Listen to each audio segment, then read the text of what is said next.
I'm disappointed in every one of you. I'm sorry, I don't mean to offend you. I'm disappointed in every one of you. I kiss you on the mouth. No, I'm not cool with that. I'm sorry. One more time. I'm disappointed in every one of you. I mean, I'm dealing with degenerate animals. I'm disappointed in every one of you. Disappointed in every one of you. All right, come on. Honestly, I can't do it no more. I'm disappointed in every one of you. Let me tell you why. It's gonna be all right, Nicky. Go ahead, shoot. You just killed a fucking man. What are you going to do about it? You're happy because you got nothing. You don't got a thing. You're happy because you got nothing. Lobito! Got nothing. I want to get out. I want to get out of this rat hole. I want to get online. I need BDA boxing.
All right. Welcome everybody to another BDA Boxing Podcast, broadcasting to you live from the True North. This is your host, Mr. BDA, and I sure am glad that everybody could be on board for this one. Fellas, this is a special episode, one of our patented historical episodes. We're going to be reviewing Terry Norris's career, terrible Terry Norris that is, of course, and it's an interesting name to look at because he's sort of been lost in the ether a little bit, despite the fact that he's a legitimate boxing Hall of Famer. And yet, there's still a couple of things out there that, a couple of misconceptions about terrible Terry Norris, and we've got a super fan, terrible Terry Norris super fan in Boxing Chief, who's going to break it down for all of us here in regards to his career. But before we get down to the fun, let's get the business out of the way, fellas. You know the drill. If you want to donate a couple of shekels our way, you're certainly welcome to do so via the Super Chat feature. It's always better if you join the membership program. That way you get more bang for your buck, but it is what it is. You can do it however you want. You can also donate via the Buy Me a Coffee app, link in the description. Don't forget to hit that like, subscribe if you yet to do so already. That's the most important thing. You spread that BDA gospel. And let's give a big shout out to everybody in the chat. I'm talking about Steph K. Haven't seen him in a while. Official Scorecard Boxing in there says, Chief is one of the rare people whose opinion on the past fighters I can believe 100%. Well, I mean, Chief, he was there when the pyramids were built. So that's a nice way of saying he's old. No, but I'm kidding. But yeah, he's a good resource on terrible Terry Norris and a bunch of other fighters. So we're going to be breaking it down today. Shout out to Quick Sloth, La Losoto Gaming, Buddy Love, and the Big Ass Boxing Glove. Buddy Love, did he used to be around before? Or maybe it was another Buddy Love. I don't know, but shout out to Buddy Love. Long ass name, just like the Big Ass Glove, but whatever. Shout out to Quick Sloth, Rafael Garza, one of the initiated, Night Murph, another one of the initiated, Raised, Veronica. Who else we got here? More people to come, I'm sure, fellas. Thank you for joining us. Really appreciate it. If I forget, guys, because we got to move on. Oh, Technique. Steph K says, F New Zealand. Ah, come on. What? Because they run the world? Is that why we're going to say F New Zealand? All right. We got Chief jumping in here. Chief, are you there? Yes, sir. All right, Chief. What's up, man? Thank you for being on. It's the long-anticipated Terry Norris episode. I haven't asked about that at all, have I? No, you haven't. Yeah, you haven't been messaging me at 3 a.m. BDA, when are we gonna do it? No, I'm kidding. He didn't do that. No, but it's it's one of those things that I don't know. Things get lost in the ether, kind of like Terry Norris. Just to set the table here for Terry Norris. how many championships in the modern era would you say he had? Is he a 3-time world champ, 4-time? What's the deal with him? Let's see, Mugabe, Brown, Santana, and if we're counting other belts, he also beat Paul. I forgot his name at the moment. Sorry, I'm driving, but the guy that beat Vincent Petway, Paul Vaden. So technically, he's 4-time champion in one division. 4-time world champion. That's even in today's in that era of 3 belts. It's still quite something because he beat a slew of quality fighters. Now, I'll tell you, Chief and I were talking about this years ago, and I said, "Well, how good was Terry Norris really?" Because I mean, he beat a shop-born Ray Leonard. Donald Curry wasn't all that anyway, and Meldrick Taylor was a blown-up welterweight who was also already past it by the time Norris got to him. And Chief said, "Yeah, but there's other good names on there." And I said, God damn it, if you're ain't right, you're right. So Chief is going to break it down for us here in regards to Terry Norris. Just to give you an idea, though, of Terry Norris, his record ended up being 47 wins, 31 knockouts. He was an aggressive fighter. He had the tools to back foot bitch it, but he chose not to. 9 losses in total, 4 of those coming by way of stoppage, although he did avenge one of his most notorious losses, so we're going to get down to that. Chief, how about if we focus on early on in his pre-boxing career, and then early on in his career before the Julian Jackson fight? Because people think that when he fought Julian Jackson, he was a prospect. He might have been a prospect, but he certainly wasn't a non-defeated prospect. Can you break all of that down for us? Well, we'll start with the fact he was born in Lubbock, Texas, to his father, Orland Norris Sr., and his brother was Orland Norris, the former WBA cruiserweight champion. He was the younger brother. Mm-hmm. Real good athlete, baseball player, just like James Toney. And with football, things didn't work out, took to boxing. Difference was he had a lot of amateur fights, whereas James Toney didn't. His dad would set up a ring in a parking lot and would get Texas to kind of sanction along with some of these quote unquote amateur tournaments. A lot of the times he was fighting his brother. Or other, amateurs around there, but it was on his record in Texas. He was a 3-time Texas champion, and turned pro as a top prospect of Texas. But it wasn't like he was being signed by Bob Arum, Lou Duva, any of those guys. I don't know who signed him originally when he turned pro. His dad might have taken him on his own. Prospect praise for him when he was on TV in his early fights. They ran into a guy, I think it was Derek Kelly was his name, and he lost a decision to him. I saw the fight, but it was very grainy. It was a really old, bad copy on YouTube, but he didn't have the same bounce in his legs as the one I was used to seeing that came into his own. So it looked like he was still very green. Then 2 fights after that, he had a chip on his shoulder, was beating a guy, knocked him down, hit him while he was down. This is something we're going to allude to later. He had a tendency to let temper get the best of him in fights, and it cost him on occasion. It cost him his second loss. And so those are 2 of the losses you're referring to before the Julian Jackson. He won on a nice string after that.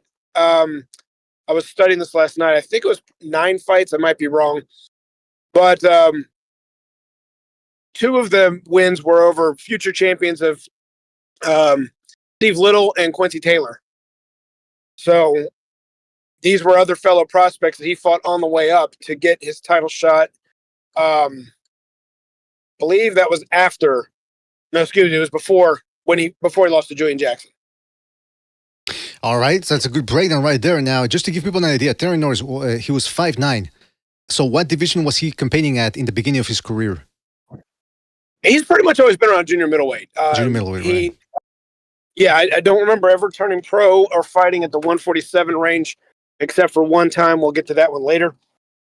And then I don't remember him fighting till middleweight till the end, and he was no longer champion. So all of his prime, from prospect to champion to when he lost his titles, he was a junior middleweight. Now, when you talk about professional boxers, and it is something that I've maintained for a while now, they say skills pay the bills, but physical talent gets you the luxuries. And it's very difficult to be a top 10 anything let alone a top 5 in your division guy without physical gifts. I'm talking power, foot speed, hand speed, incredible reflexes, whatever. Even let's say a good chin or lungs. You got to have a combination of both even at certain points if you want to be a pound for pounder. When we're talking about Terry Norris, even early in his career, you saw what attracts the eye: flash, foot speed, hand speed, and an aggressive style. You mentioned his temperament, a little bit too rambunctious in there. Perhaps some even would dare say petulant. Guy, he had very low impulse control, kind of like a predator when he sees his prey. Dogs are like that. I hate to compare him to a dog, but it's the same way. Dogs still have that predatory instinct where if somebody goes down, they jump all over the person, even if it's in a friendly way. But so maybe he had that and he just couldn't control it. I don't know. But the point is, he certainly had the ability and the talent to back foot bitch it, but he chose not to. Now, real quick, before we get to the Julian Jackson fight, which is the one that most people remember, he was going in there, you say, with a 9-fight winning streak, thereabouts. Was he already with Abel Sanchez back then? Well, when I was reading up, his dad and Abel Sanchez knew each other. And so I'm thinking that I don't remember when they finally crossed paths, but I do know that Abel Sanchez his dad took the back seat and said, okay, I've taken you as far as I can get you. We need some help. And they did bring in Abel Sanchez. Dad was always in the corner, but Abel Sanchez was calling the shots after a while. Now, when I can't answer that at this moment. And to be honest with you, what I was reading up on him last night didn't give the exact time frame of when Abel Sanchez joined in. But you are correct. He was part of the training camp. He was a key member. And unlike some of the fathers today where they have to stay in the front seat, Orland Sr. took a back seat and said, I'm still going to be in my son's corner because I know my son, but Abel Sanchez is going to call the shots. Interesting. All right. Now, Chief, going into the Julian Jackson fight, I look at Terry Norris's winning streak here in between his second loss to Joe Walker by disqualification that you mentioned and the Julian Jackson fight.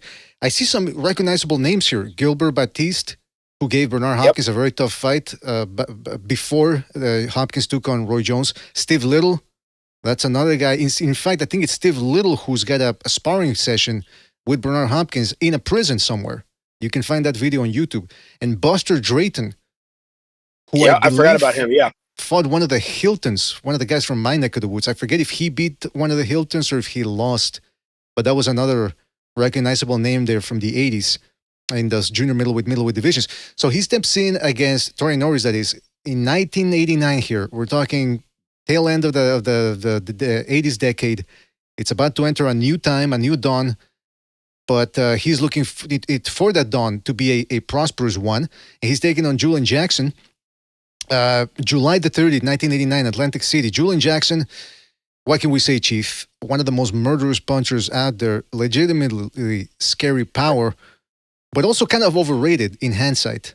Nevertheless, it's a dangerous fight for Terry Norris. I'm looking here. Are you familiar off the cuff what Julian Jackson had done prior to this fight? Well, he had already lost to Mike McCallum. And if I'm correct, I don't remember Julian Jackson defeating a sitting champion to win a belt. Don't quote me on that. No, I think you're right. So there comes into the part of some people saying might be slightly overrated, and we'll be happy to do a show on that to kind of validate that on another day. Sure. Right now, though, he was a murderous puncher. His power was validated by the fact that very few people have rocked Mike McCallum. And he had McCallum rocked pretty early in the first round, I believe. And he was on his feet blocking those shots when they stopped the fight. And when the ref stopped it, he was on solid legs, kind of like disputing, like, why are you stopping it? Not to say that he wasn't going to lose or he wasn't taking too much punishment, but he's blocking a lot of shots. And he went on a knockout streak of his own to stay ranked to get the shot at McCallum's vacant title when McCallum moved up. So the level of what he was at the world caliber level was still being established at this time. He didn't have a long list of title fights or defenses leading up to this. I'm not saying he didn't have any, but he didn't have a lot. He was a puncher. He had been on undercard before, and people knew that he hurt McCallum. And like I said, people that really knew boxing knew that you don't just stagger Mike McCallum. Right. And that's the thing about Julian Jackson. He could punch, as I'm showing some highlights here. he could punch with either hand. So legitimately scary. And you're right. He never really won. He won a bunch of two vacant titles, and he did beat Harold Graham. That was a fight that he was losing before he ran Graham into a big right hand. And of course, Graham, one of the best fighters out there ever to never win a world championship, even in the era of 2 or 3 world titles. So Julian Jackson did have some good wins coming into this fight. And well, let's watch some highlights here. This is the Terry Norris taking on Julian Jackson. By the way, Terry Norris, 5'9", but not a small fighter by any stretch of the imagination. As we're going to see later on in some of these other fights, he kind of looked bigger than some of his opponents. He was, especially some of the ones moving up, yes. But as you can see in this footage, as good as Julian Jackson was at being a predator, Terry Norris, like you said, he had the it factor with the... So I'm laughing Look how because he's exchanging with the guy. Go ahead. Yeah. He was winning this fight for the little bit that it lasted. He was winning. Like, Julian really didn't know what to do with him right away. While he was feeling them out. Now let's call a spade. Predators like Jackson are oftentimes feeling their opponent out when they're doing things like this, but it only makes the opponent look that much better if you're not doing much in the feeling out process. And Norris was active, Norris was accurate, Norris was fast. He showed the fact that he deserved to be in the title picture. I do wonder, looking at this fight, if perhaps Terry Norris, because the Buster Drayton fight, I remember that I did see that fight. It only went 3 rounds when Buster Drayton fought Julian Jackson. But he gave Jackson a very tough fight. And so maybe Terry Norris figured that, hey, if Drayton can do it, then I can do it too. And like you mentioned before, Gerald McClellan, 3 years earlier, had managed to stop McClellan. So, Julian Jackson. McCallum had stopped Julian Jackson. So maybe Terry Norris figured, hey, and again, we already mentioned his rambunctiousness. Maybe he thought, I can razzle and dazzle this guy, because you're right. In the beginning, when he was firing off those combos, Julian Jackson is not able to counter. He's rolling with the shots, he's blocking some of them, but you can tell he's overwhelmed by the speed in front of him. Which was definitely a curse of Julian Jackson. Speed was not his friend. Well, speed from an opponent was not his friend. So, again, Norris is looking really sharp on his point, but he even says later, because we already know how this is going to end, that he just kept saying it was a mistake. That's the only thing he kept referring to it as. And the mistake was, you can never let your guard down to get something like that. So we're going to lead into something that a lot of people say that Terry Norris is a little chinny. If he was chinny, he wouldn't have gotten up from that. That's a good point. I don't want to spoil it yet, but yeah, he did have another stoppage loss later on. But I mean, this is just something that it just goes to show you how dangerous boxing is, especially against a puncher. It's a split-second thing. Now, that's not to say that you should back foot bitch it, because Mike McCollum didn't back foot bitch it, and he was able to stop Julian Jackson, but he dropped his hand. Look at that. He's against the ropes. For some reason, he decided, I don't know if he was expecting, I think it's because he was about to throw his own right hand. And as you know, Chief, there's a lot of boxers out there have a bad habit of, when they throw right hands, they don't keep that left up.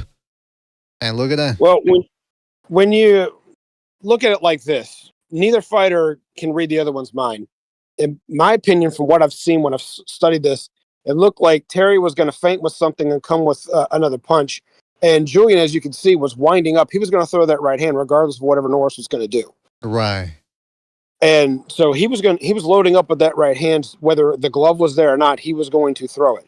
You saw how he widened his stance, he pivoted on the foot, and he turned his hips. That right hand was coming, regardless of whether that left hand was going to be there or not. And it just so happened there was a time when Norris decided whatever he was going to do with his left that opening. And since Jackson was going to throw that punch anyway, it just left it, and instead of being partially blocked, rolled with, or parried, it just landed completely flush and clean. And I don't care who you are. You get hit flush with a right hand from Julian Jackson, you may not be going out, but you're going to feel it. It's going to have an impact on you. Mike McCallum, Gerald McClellan, guys that beat him, he still nailed with these punches, and all of them. I can't think of a single person he didn't at least rock. What did you say his excuse was? He just said, "Wow, I just made a mistake." That's what he said. Yeah, when they were interviewing for the Ray Leonard fight and they talked about it, he just said it was a mistake. You know, He didn't say. Yeah. Go ahead.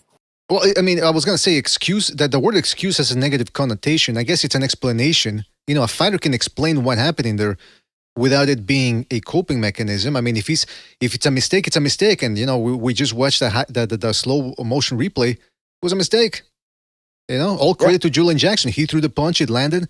That's what boxing is about. There's no such thing as a lucky punch.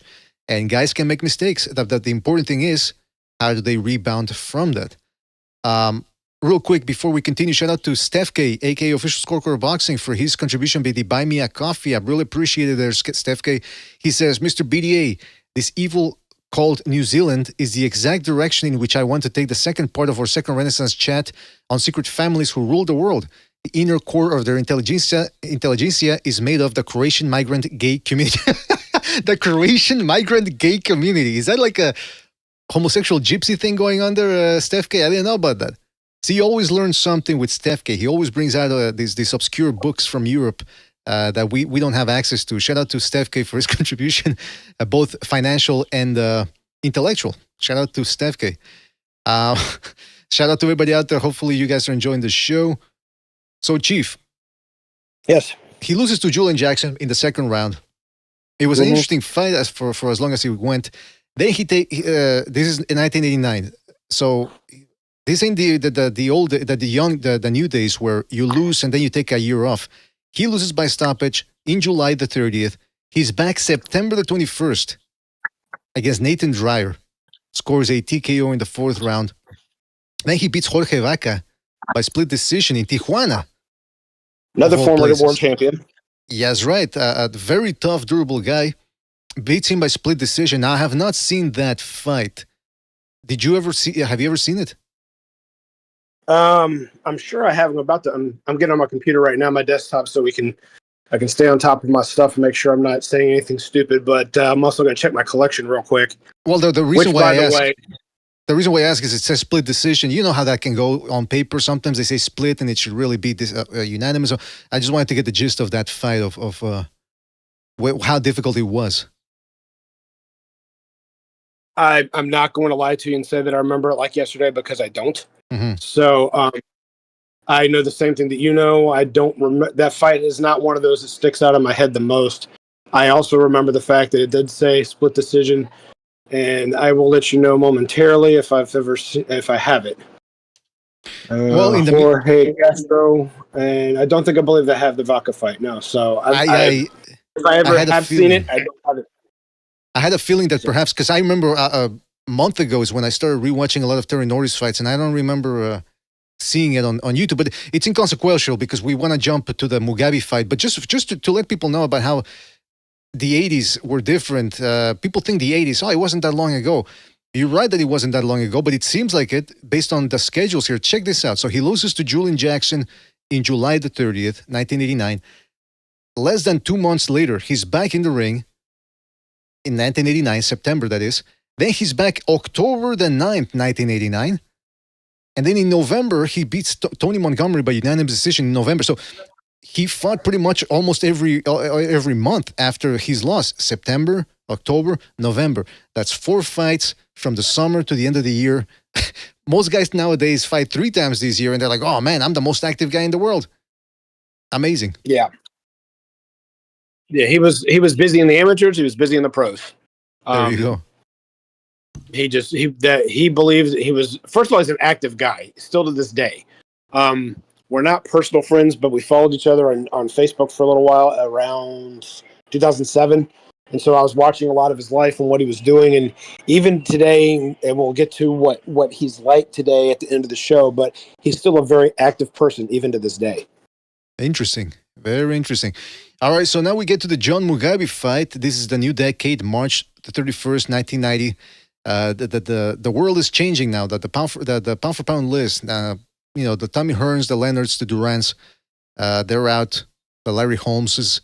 It's starting to become a new era. We got Chavez, we got Meldrick Taylor. In the heavyweight division, Holyfield is right about around the corner. You got Mike Tyson rocking the world. So now he takes on John Mugabe, the Beast. Chief, what do you remember about that fight, the build-up to it? I don't even know. What was Mugabe doing in the build-up to that fight? So Mugabe at the time went a little bit off track when first of all, he was a silver medalist in the Olympics and he was a knockout artist. Mm-hmm.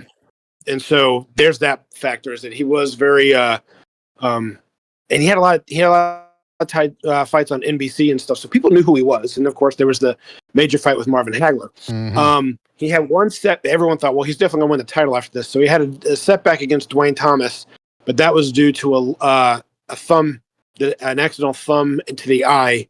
And but after that, he goes on a streak of 1, 2, 3, 4, 5, 6, about 6 fights, all by knockout, till he fights Rene Jacquet, a future victim of Terry Norris.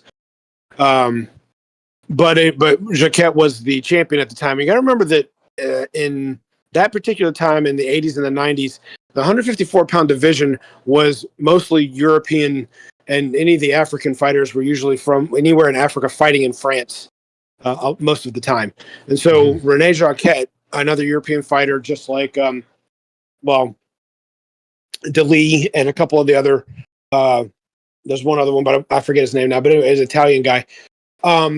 They held most of those belts. So Terry Norris was very significant. Like Tommy Hearns held the belt for a bit, maybe for a long period of time, but not a lot of defenses. Ray Leonard just had it and left. So there wasn't like a huge American presence at 154 at the world championship level until Norris came along. Okay, so now how's that go? How does this get back to Terry Norris? Mugabe beats Rene Jacquet, and so he's the champion, and Terry Norris gets his title shot at Mugabe. Mugabe is now thought to be the heir apparent to ascend to where he belongs as the knockout artist everyone saw him to be. And Norris has been labeled as being kind of a chinny fighter, and people still remember that knockout loss to Julian Jackson. So this wasn't like, oh, Terry Norris is finally getting a shot and he's gonna emerge. It wasn't supposed to necessarily be a one-sided situation either, but the odds were heavily in Mugabe's favor.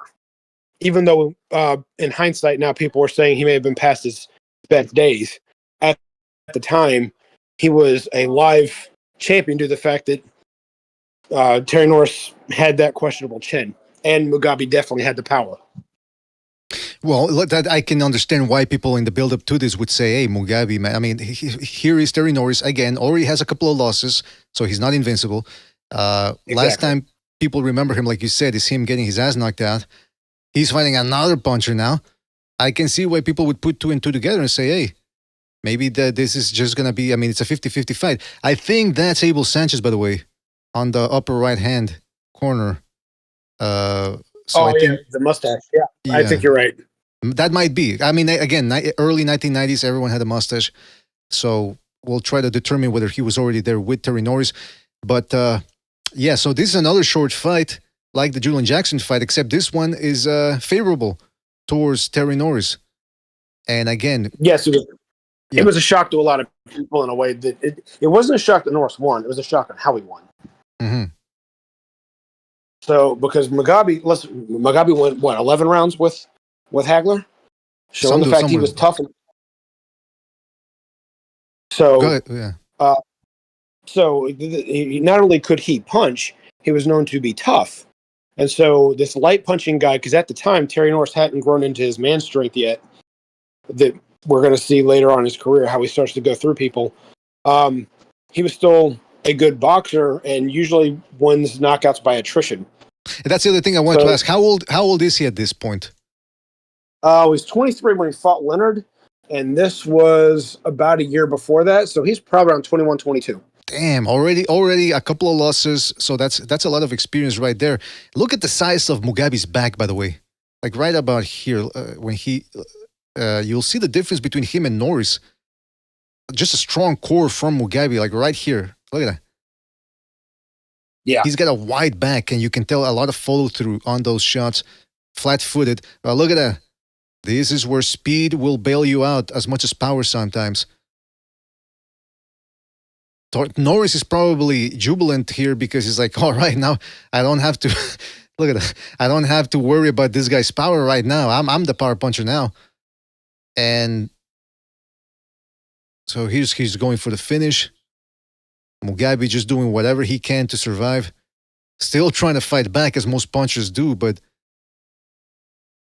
Norris's punches he just didn't know how to tie up and survive. And Norris, despite, like I said, not quite into the full man strength yet, was still a good finisher throughout his entire career. Very, you know, it's interesting about Norris is it seems as if he's got short arms. That's just, but I think it's because of the way he throws his shots. Like, I wanted to ask you, would you describe him more as a mid-range fighter than an actual long-range? Most definitely. Most definitely. Now, he likes to get full extension on his shots, but his full extension, because, like you said, he has short arms. The other part about his arms that are kind of misleading is the fact that he definitely keeps them accordioned in. He doesn't, when he does leave them extended, they're usually down. It's almost like he's stretching the bicep a little bit. He's keeping himself loose but when he gets close to someone, he pulls them up. So when Roy Jones and Ike Corte would go against the ropes and put the gloves towards their forehead, they'd crouch a little bit, but their elbows went all the way up to their forehead. That's how long their arms were. Norris didn't have that kind of built, but he did keep those hands tucked in good. I mean, Chief, that was an excellent. This is a highlight reel. Look at that. That's a highlight reel knockout right there. Look at he. You know when you leave a guy laid out like that. So in other words, what he was probably worried about happening again, he actually ended up doing it to Mugabe. Oh, he lined him completely up for that shot. By the way, shout out to Broughton Boxing. Says Terry Norris had a 68.5-inch reach. I mean, that's about average, I would say. I would have to look it up. But so, okay, so... He didn't have overly broad shoulders either, so it's almost like his shoulders and arms were all extremely proportionate. You know, like you have some guys that may have Mayweather, really long reach for his height, right? Mm-hmm. His shoulders aren't very wide, so he gets good extension on those shots.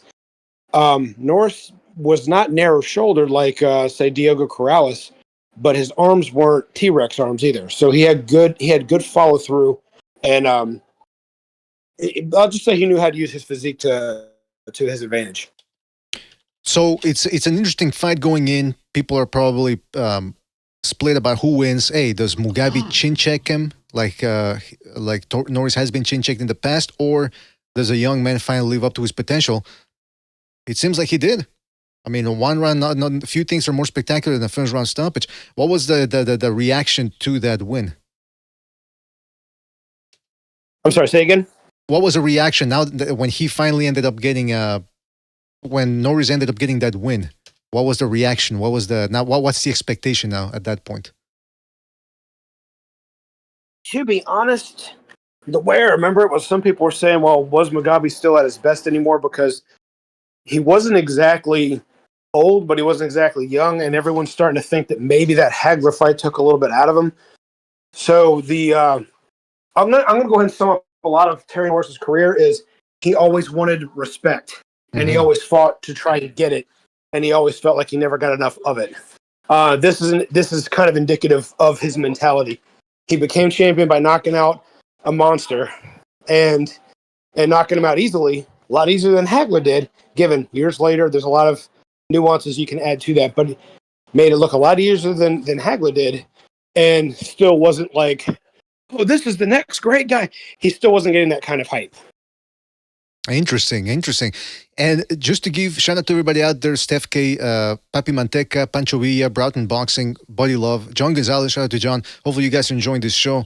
So we just got done watching Norris beat Mugabe, but now like Chief is saying, well, the people, as always, boxing fans, we tend to be very analytical, or sometimes overly so.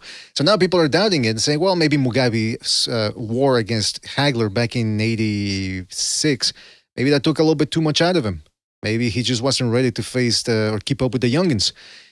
So the rankings right now, some of the names out there in the junior middleweight division. Now this, again, mind you, this is the beginning of the 1990 decade. You got guys like Michael Nunn, a lot of promise. Julian Jackson still around. Mike McCollum at that point is still a junior middleweight. No, excuse me. Now I'm talking about middleweights here. But I mean, hey, listen. At the end of the day, at the end of the day, those guys are sort of they're about the same thing.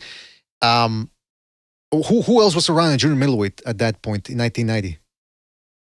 Well, at the championship level, what was that Italian guy's name that Vincent Petway beat? Are you talking about Parisi? Or that was junior welterweight? No. Give me a second. Let me get over to my desktop. I know it's. Anyway, are you talking about Rossi? Yes, Rossi was around. Rene Jacquet was around, but champion-wise, like there weren't just really a lot of American fighters to really say, "Oh, look, the junior middleweight division is really hot right now." Right. It just still wasn't. He was mainly the guy there. Most of the talent was had moved up to middleweight. Like you said, Mike McCallum was never a junior welterweight, but he was making some noise. Julian Jackson had moved up. Mike McCallum had moved up. And at welterweight, you had Mildred Taylor, Simon Brown, Maurice Blocker, and guys like that. And you're going to hear all three of those names again. Hey, I got a question. Was Julio Cesar Vasquez already in the top 10 back then, or the Argentinian guy? He was around. I don't remember when he won the title, but I know that during some of Terry Norris's reign, he's up there because don't forget in the Pernell Whitaker show, this is the time frame. Well, it's a little bit further down the line, but Whitaker went up and won the WBA from him. Right. And just after another fight that's going to come up in the Santana fight. And once the Santana fight happened, Whitaker went up to fight Vasquez. Norris wins his title back. Whitaker vacates and goes back down to welterweight. Now, with one having to do the other, I'm not going to say anything about that. I just know that the timing was kind of convenient for Whitaker, that those evolutions were happening right around that time. Mm-hmm. Okay, that's good. Just to give people a picture of who was around, because again, it's a transitioning decade at this point. So you still got some of the names from the 1980s, but they're on the outs more than anything. So Terry Norris now, he tried his luck against Julian Jackson for a title, didn't work out. Now against Mugabe, he wins the WBC light middleweight title, that's junior middleweight. And now, René Jacquot, you mentioned the French guy, the Frog. I don't even know, I don't know who that is, by the way. I've heard the name, but I don't even know how good he was. So that's his first. I think he beat Donald Curry to win that belt. Is that right? Yeah, he beat Donald Curry to win the title, lost it to John Mugabe, and had two fights, and then got a shot against Terry Norris, and then got a shot against Rossi after that. So, Gianfranco Rossi was the guy I was trying to think of, and he was the reigning IBF champion roughly around that time, because that shot was in November, and Terry Norris beats Jacquet in July. So Rossi must have already been champion during that time frame. And Rossi was no slouch. He just wasn't great. He was the typical European fighter. Come on. Back then. You're when I say typical European fighter, what I'm saying is, I don't want to hear it. He beat a sitting champion. He beat a sitting champion in Darren Van Horn, but I don't want to go too.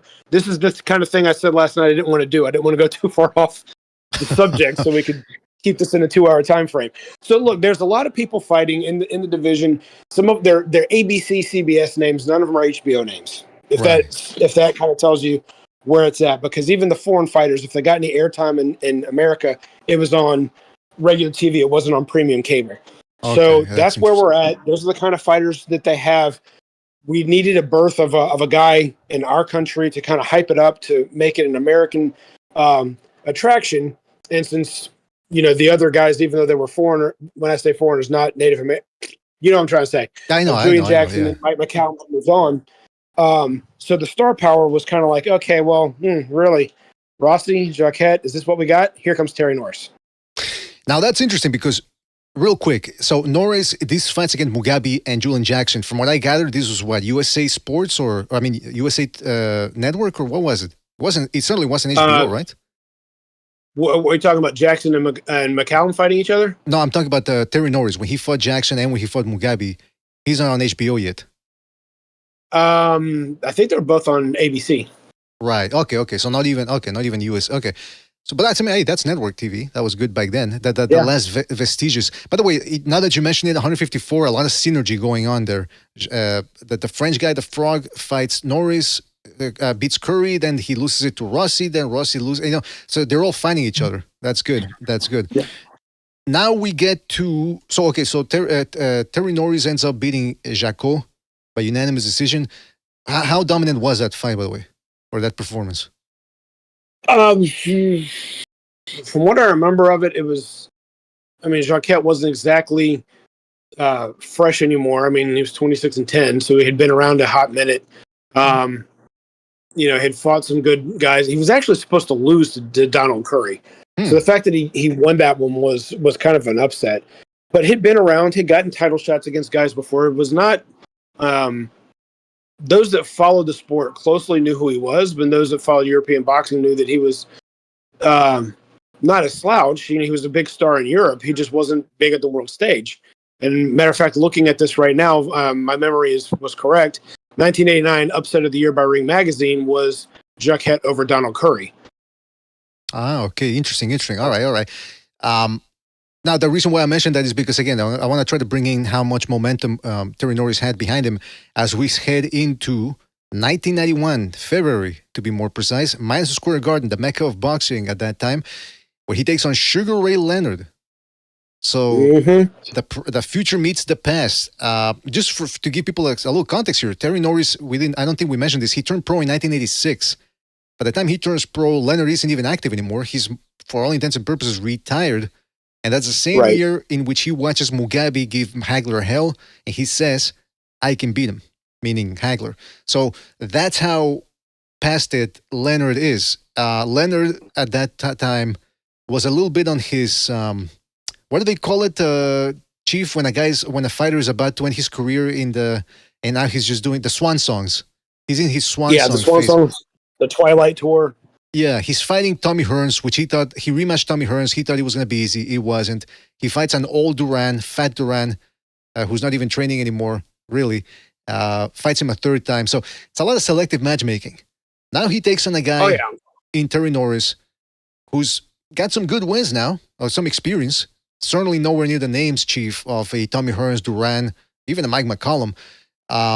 What do you think Leonard sort of thought, hey, this young man's chinny, I can take him? This was definitely a cherry pick gone wrong. Now, leading up to the build up to it, no, that's not what they were trying to make it sound like at all.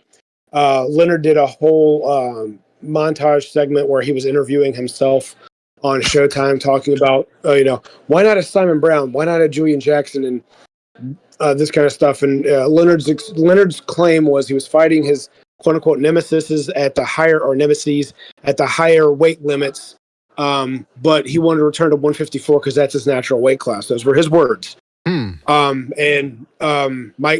Nunn and Julian Jackson and guys like that were at middleweight. He wanted to be at junior middleweight because that's where he belonged. He can make this weight very easily and such and blah, blah, blah. Now, come to find out later, and we're going to go ahead slightly ahead, only to go back. So Simon Brown mentions the fact that the whole idea about where Terry Norris comes into this cog is for a square off between two Maryland guys, even though Simon Brown's originally from Jamaica, if I'm correct, but he boxed out of Maryland, and he and Ray Leonard were going to have a fight if Leonard could win the title, and then Simon Brown was going to move up because he was having trouble making 147. So in hindsight, from these statements that other fighters have made about what was going on, because of the knockout loss, because of he's had a couple losses and been outboxed before, Terry Norris is being selected to lose to Ray Leonard so that we can get a Simon Brown fight. Because Simon Brown was making a name for himself at 147. So Norris was an afterthought, and he was a cherry pick gone wrong. Obviously, I'm spoiling the fact of who wins, but this is a Terry Norris show, so we know who wins this fight. Now, you said it's a cherry pick, but he's fighting a younger man. I mean, somebody in the chat is saying, Quentin Lassiter says that Leonard was 34. By the way, we got to put it into context. Nowadays, 34 is like 30 now with all the supplements and special training techniques. You can sort of prolong your career. But back then, 34, that's a little bit older, especially with Leonard, who I forget exactly what he said in his autobiography, but I think he was already in his party lifestyle back then, which will certainly shorten your career. Norris 23. Come on, that's when a guy's 34 and fighting a 23-year-old, that's a long gap there, a big gap age-wise. I don't know if it was a cherry pick because of that, but maybe you're right. Maybe he thought, hey, the big right hand, I can land a big right hand, and Norris, Leonard, again, he's one of those all-time greats who can rise to the occasion. People tell him, you can't do this, and he takes it as a challenge, says, watch me. So he probably had faith, just like you were saying yesterday about Crawford, believing he can beat Canelo. Maybe Leonard had the same idea in his head. Now, we cannot show clips of this fight because there's some copyright issues. Long story short, you cannot show clips of this fight, just like we couldn't show too many clips of Chavez-Whitaker. For some reason, those are fights that very difficult to. I mean, you can catch the highlights on YouTube, but even those, I don't want to play them. So maybe, Chief, you could just describe what ended up happening in that fight. So from the get-go, when you see a passing of the torch, the older guy's moving around. He's got energy when it's in the beginning during the feeling out process. But when the fight starts, you can tell that things start to fade. And that's literally what happened. He did have a few rounds. I forget which rounds he won on the judges. I mean, not on the judges' scorecard, on Freddie Pacheco's card. But according to the judges, he won the 8th round on a card, and he won the 4th round on a card, and the 3rd. So those were some good rounds for him. But as early as the 2nd round, he got knocked down. He got caught with a good shot. He went down, and that was a time that could have cost Terry Norris, because what happened was he got caught, I believe it was with a hook, and he staggers back. And as Leonard goes to catch himself with his hand on the deck, Norris chases him down. And right as Leonard catches himself with his glove on the canvas, Norris hits him with the right hand. So that definitely could have cost him that fight, especially hitting a legend like Ray Leonard. But the referee, got control of it really quickly, broke him up, sent him to his corner, gave Ray Leonard the count. They resumed. Norris did not back off. He didn't try to go for the kill, but he didn't back off at all. There's a side story about this. These two are very close. Now, at this time, It was more just, to this day, they are. Now, back then, it was Young Champion versus Idol. But after they were both retired, on Terry Norris's Facebook one year on Father's Day, there's pictures of them sitting around at Ray Leonard's house together. They spent Father's Day together. It's kind of so gay. Well, I mean, that just I'm kidding. I'm kidding. A little levity. But go ahead, yeah. So, but Terry Norris in this fight, he's like, look, he's my legend. He's my favorite. I grew up idolizing him, but tonight he's my opponent. Oh, and he treated him like that. He went light in a way by never trying to really punish him, but he didn't go light on him by any means. He kept the jab going. He bloodied his lip. We saw the blood. He didn't back off. He was landing good right hands all night. Knocked him down again in the 7th round, and one judge had it at 10-7. So apparently it wasn't just a knockdown. Like, he put the hurting on Ray in the 7th round. Mm-hmm. And you could tell that almost like when you're watching Vinny Pazienza versus Eric Lucas, you can see the fact he can see the openings. He just can't do anything about it. Yeah. The difference in this is I fully believe that a younger Vinny could have beaten Eric Lucas. I'm not saying Ray Leonard couldn't have beaten younger Leonard couldn't have beaten Terry Norris, but it wouldn't have been as easy because Norris was a very good, talented, fast, fancy fighter, and Ray would have had trouble even if he could have pulled it out. Yeah, I remember in that fight, if you watch it without any context and you think Leonard is still somewhere near the fighter he was in his prime, you look at Norris and he looks like a world beater in there. He looks like an future all-time great. He looks like he's going to be the next king. No, but what you know what I mean, like in terms of not only ability and talent and accomplishments, but star appeal. You would have thought that he would become the next Leonard. And that never happened, as we're going to see later on. But that's the other thing, though. When Lazarus' passing of the torch, Norris didn't go on to be the next boxing sweetheart, or did he? That's the thing.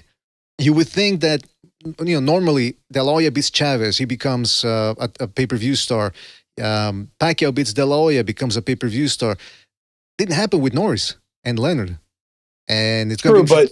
But other than Ray Leonard, what pay-per-view stars that weren't heavyweights did you have back then? Repeat the question. I'll put it this way. When Tommy Hearns was a pay-per-view star back then, he was fighting Ray Leonard and Marvin Hagler. When Marvin Hagler was a pay-per-view star back then, he was fighting Leonard or Hearns. Right. So who outside of the those four kings, who was a pay-per-view star?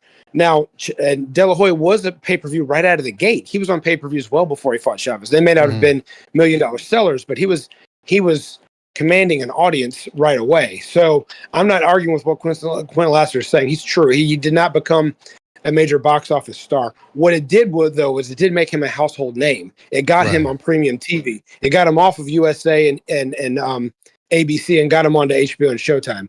So, okay, maybe he passed him a match instead of a torch, but it did elevate his career. The fussing of the match. No, yeah, but I mean, you guys, I mean, that's a good explanation. You're right, though. It's you need, I've said it before, I don't know what makes a boxing star, you know, a guy who transcends the sport, but I think if you look at the trends, not only does he have to have the X factor and be entertaining, but he also has to fight the best.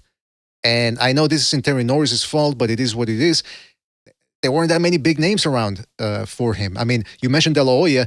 He hasn't even made it to the Olympics yet in the timeline we're at now, 1990. That's still 2 years away. Right. And then even then, when he turns pro at junior lightweight. So that's a fight that's still a long way away. Like I mentioned, Hearns, he's a light heavyweight at that point, I believe. Duran on the way out, even though he'll fight for close to another decade, but he's no longer a world-class guy. McCollum's up at middleweight. And incidentally, by the way, I read somewhere that Julian Jackson claims that he was in line to fight Leonard back in the late 80s. And that he was, you know, when he beat Norris, supposedly, this is Julian Jackson's version, supposedly Leonard had second thoughts about fighting him. Also, another rumor that went around the internet was that Leonard was lining up Chris Eubank after the Norris fight. But of course, that never happened. Real quick, shout out to Virtuoso for his contribution to the Super Chat. Shout out to Virtuoso, who says, Terry Norris was a bona fide boxer puncher. This country certainly don't make American fighters like they used to. Yeah, he took the risk that damaged his motor skills, but at least he wasn't a back foot bitch. Well, shout out to Virtuoso. That's a good point, but I think maybe, too, it's the way these guys train more than anything that causes the damage. Because, okay, he got stopped twice in his career, and there were some fights that were difficult for him, like we're going to get to it later maybe, we're going to scroll through it, but that white guy he fought, where they exchanged, I forget, Chief, what was the name of that guy he fought? It was a back-and-forth war. So we're back to Terry Norris? Back to Terry Norris? That was Troy Waters. Troy Waters, thank you, yeah. But I don't recall, other than that, I don't recall Norris getting hit that much where you go, oh man, I can understand why he ended up the way he did. Which again, I had to attribute, maybe, I have to assume that maybe that's how he was training. He was exchanging maybe in sparring, and that's usually will do it to you. But also, listen, to defend American boxing, to look, yeah, ever since Mayweather came on the scene, there were a lot of guys who've tried to replicate his ass style to the detriment of the sport. But we've also have guys like Jaron Ennis. I know, now here's the thing. I've heard people say, oh, you criticize guys for running, but then when Ennis comes along, you criticize him for being a slugger. But that's two different things. Number one, Ennis, even if he wanted to back foot bitch it, he can't, because he's not that defensively responsible to do that. He's just defensively unsound. That's the reality. So nobody hates Ennis because of that, the way they dislike a back foot bitch. It's just pointing out reality that Ennis isn't that defensively responsible. But I like Ennis. He takes risks, and that's because he's got power and he's confident in using it. Timothy Bradley, I know he's no longer a professional fighter or active one, but he wasn't averse to getting it on and mixing it up when he had to. And he knew how to back foot bitch it when he did too. I mean, against Marquez, he didn't get into exchanges with him. So that's a guy that can do a little bit of both. So, Errol Spence wasn't a back foot bitch. So, yeah, it's true that there's a disproportionate amount of American back foot bitches. But for every 3 or 4, you still get 1 or 2 that's pretty good. Right? What's his name? Raymond Ford doesn't back foot bitch it, which I can appreciate. So, that's that about that. Shout out to Virtuoso. Sorry, I lost my train of thought there near the end. But we gotta speed this through, man, because we're almost at an hour in here for this. Okay, so we'll sum up we'll sum back all the way up to this. Fought a lot of good prospects on the way up. People that became future champions.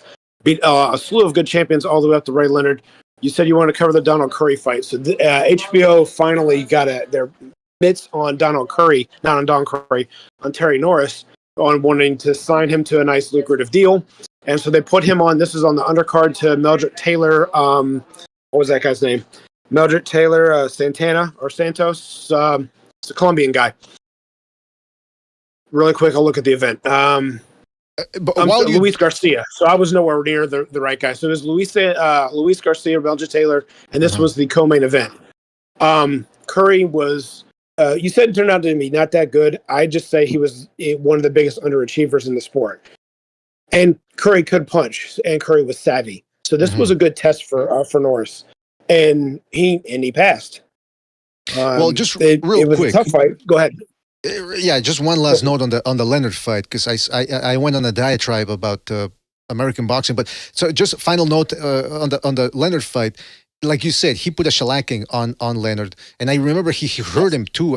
There was at one point where late in the fight he hurt him too, wobbled him. So you're right, he put a beating on poor Leonard. Like you said, he also hit him when he was down, recurring problem there with Terry Norris. But now he fights Leonard, he beats Leonard. So now it's like you said, HBO gets their hands on him. Now it's the big time. And Donald Curry was coming off the Michael Nunn loss, but you look at it now on paper, you go, oh, he was coming off a loss to Michael Nunn, but he actually gave Nunn a pretty good fight, didn't he? Oh, Nunn had absolute fits with him. I mean, let's see here. Even though the scores were pretty lopsided, Nunn was definitely it was Curry fading that actually ended this fight going, which of course Curry had a tendency to do because he, like I said, he's an underachiever. But at the same time, Michael Nunn, a tall, rangy, prime southpaw, wasn't supposed to have this kind of trouble with a shop-worn Donald Curry. So some people are thinking, okay, this is a winnable fight for Don. He's the underdog, but he's a live underdog because this is more close to his weight. He's fighting a young guy. He is a puncher. This guy does get stunned. And so, again, this wasn't the Mugabe situation of, but it was a situation of, okay, this guy's a live underdog. If he trains right and doesn't fade, he should win. And there was a war of attrition. And it showed, this is another thing, this shows the fact that Norris wasn't quite as chinny as people think because Curry can punch. And he landed some good shots. And Norris he may have been stunned, but he didn't wobble and he didn't go down. So, yeah, Donald Curry sort of, just to give people an idea, Donald Curry was the next best, he was the anointed one in the 80s. Some people even call him the next Sugar Ray Leonard.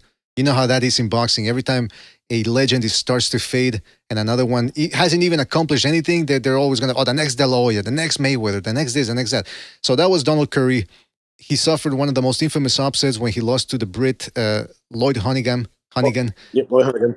Yeah, and then thereafter suffered a couple of other losses. By the way, Chief, in this HBO feature before the Norris Curry fight, the subject is "Do you know me?" In regards to Terry Norris, the fact that he's had notched a bunch of good wins, including one over a legend in Leonard, and yet he's still miring in obscurity. So now you got a guy in Curry who used to be the next best thing, taking on Norris, and who's trying to. Right. And rightfully so. What he did to Milton McCrory that night was special. So, again, it's a guy not living up to his full potential versus the fact that he was overrated.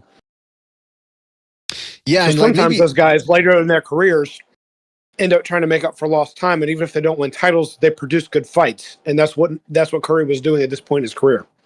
Yeah, he certainly didn't lose to Michael Nunn due to lack of talent and skill. It's like Amir Khan. He had it all, but he was chinny. And same thing with Curry. I guess you could say that he just liked endurance. By the way, these are two Texans fighting, right? Yes. They are. Well, by this time, Norris had moved to Campo, California to train, but they're both original Lubbock, Texas, and I don't remember where Curry's from in Texas, but he is, of course, straight up Texan. So this is an interesting fight because, again, it's both guys trying to get to the same place. Norris is on a good winning streak, certainly in a better position than Curry. Curry still has his wits about him. He still has ability. Like you said, he can still punch. This ain't Sugar Ray Leonard in here. This is not a shop-worn guy, although he's had a couple of losses. And right off the bat, you can see that Norris, with his speed, is hurting him, but Curry isn't going anywhere. Well, Curry kept those earmuffs on, fought up the middle a lot, used some uppercuts here and there. Just Norris was just too fast. And no, don't get me wrong, Curry did not have trouble with speedsters. He was a good fighter and could handle multiple styles. Mm-hmm. His problem was because he just wasn't as dedicated to the sport, but he was crowned so quickly out of the 1980 Olympic boxing team, even though we didn't compete in internationally. He was still named the captain, and so he had so much hype coming out of it. Okay, so he had so much hype coming out of it that he kind of already had a big head before he even got there. He was the quickest one to get the success out of that area. And if you remember, some guys just that 1980 area became a very underachieving class. That being said, when it came time to really put the pedal to the metal, the proof to the pudding of how good he was, he was undisputed welterweight champion for a reason. He knocked out and destroyed Milton McCrory. So he was a quality opponent until, like you said, he didn't take Lloyd Hunnigan seriously. And then there was the situation happened with Mike McCallum. He was clearly winning. It wasn't a shutout, but he was well ahead. And then he got knocked out with one punch. And so now his career's just kind of gone sideways. But he still has the skill. Exactly. And so and the experience. And just to give people an idea what Chief is talking about, 1980, you will recall that the United States boycotted those Olympics because of the Soviet Union's invasion of Afghanistan.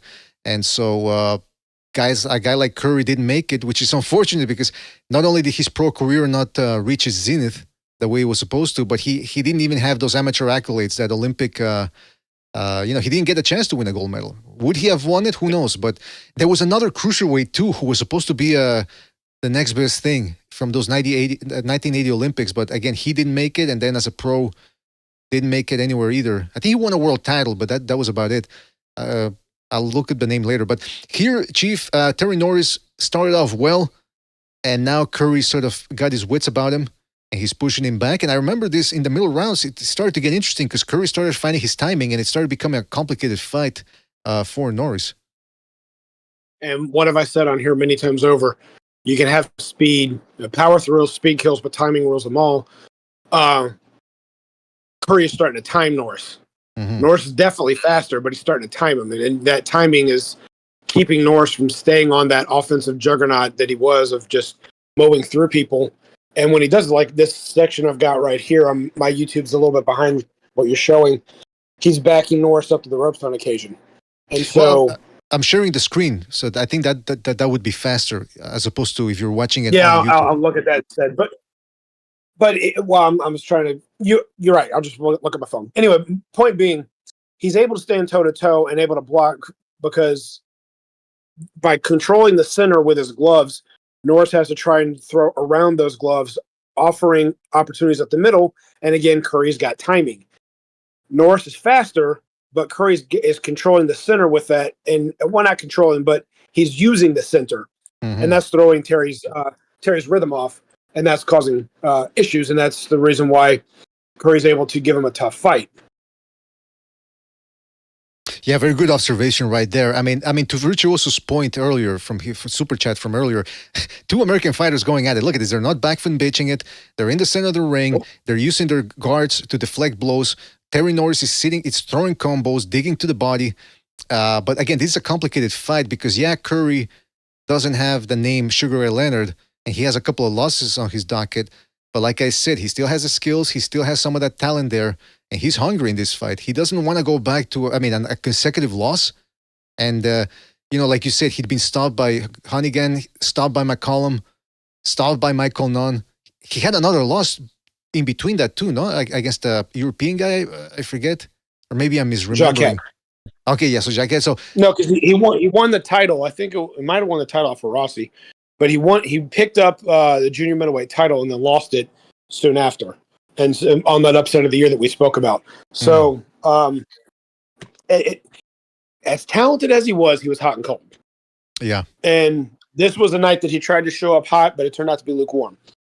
Unfortunate for him. A lot of unfortunate events in his career there.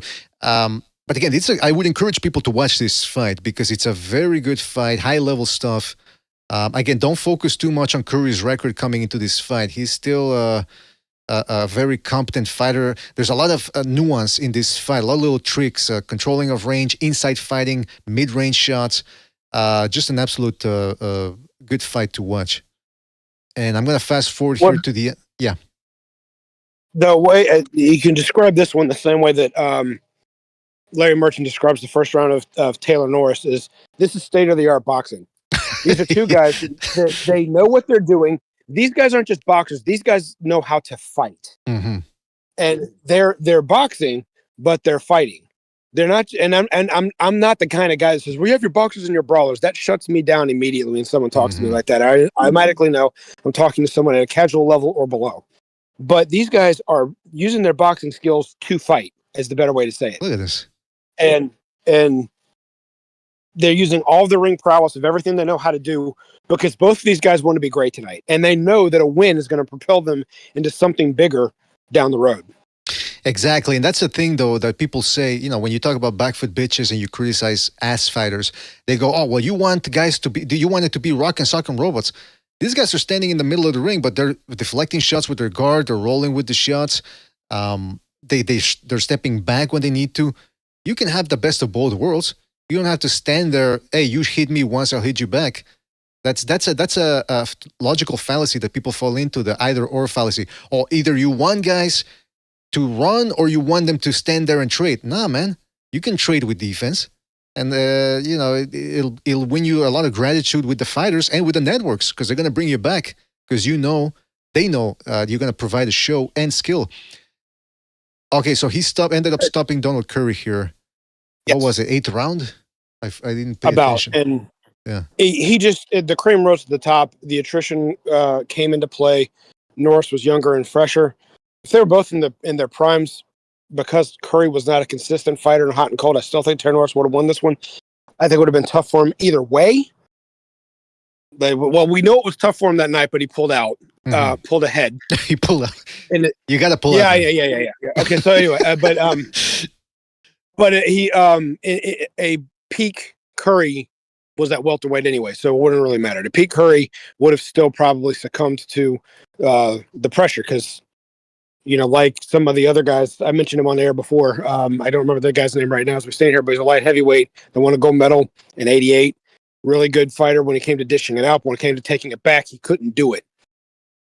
It's not that Curry couldn't take it coming back. It's just that at the upper level, he was a very solid A- B+. Interesting. He was not a B fighter. He was not a C fighter. He was close. If he was an A fighter, he was A-. Listen, go ahead. So, no, I can't sing enough praise about the guy for how good he talented he was. I just can't sing the praise of what he accomplished.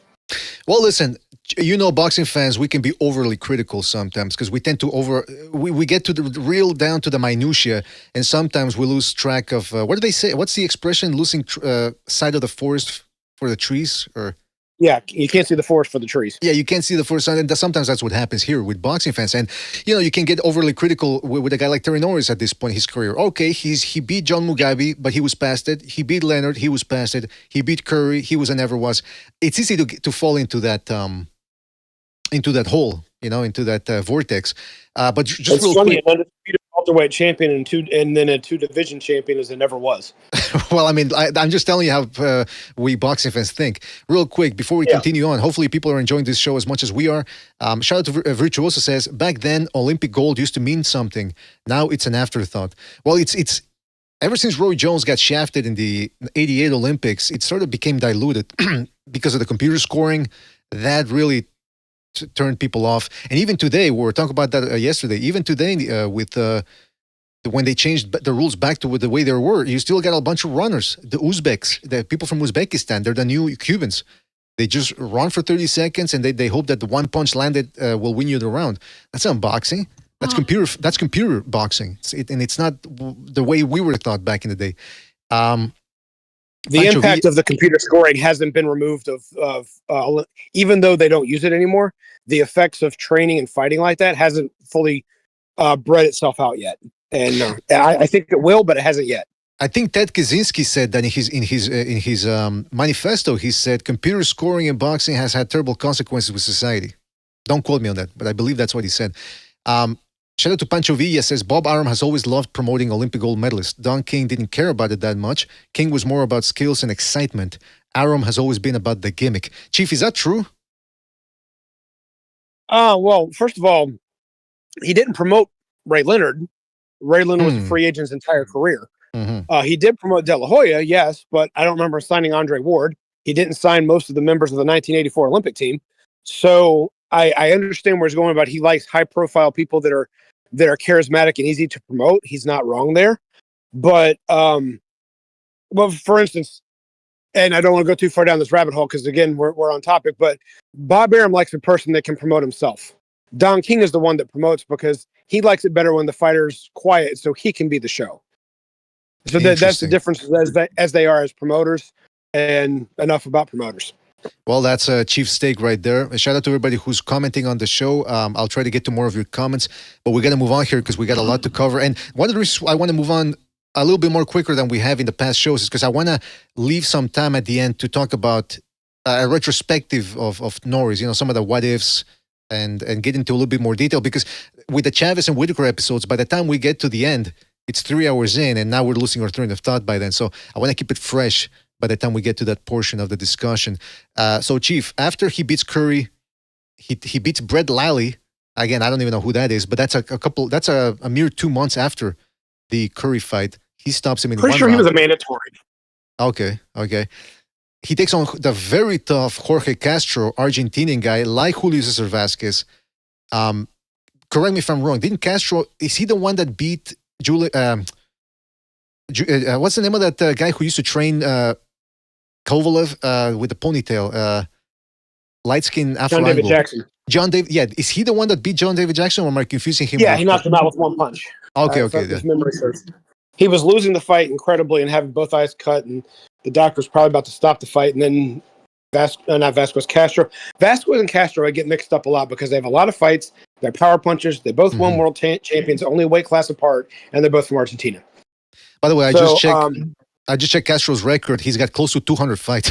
So you're right about that when you say he was special in a different way, and I don't mean that in any negative context. It's like it was his determination of being tough and powerful and knowing how to fight that made him special. Even if he didn't become a great, long-lasting champion, he's able to compete with cruiserweights as a former middleweight or former junior middleweight.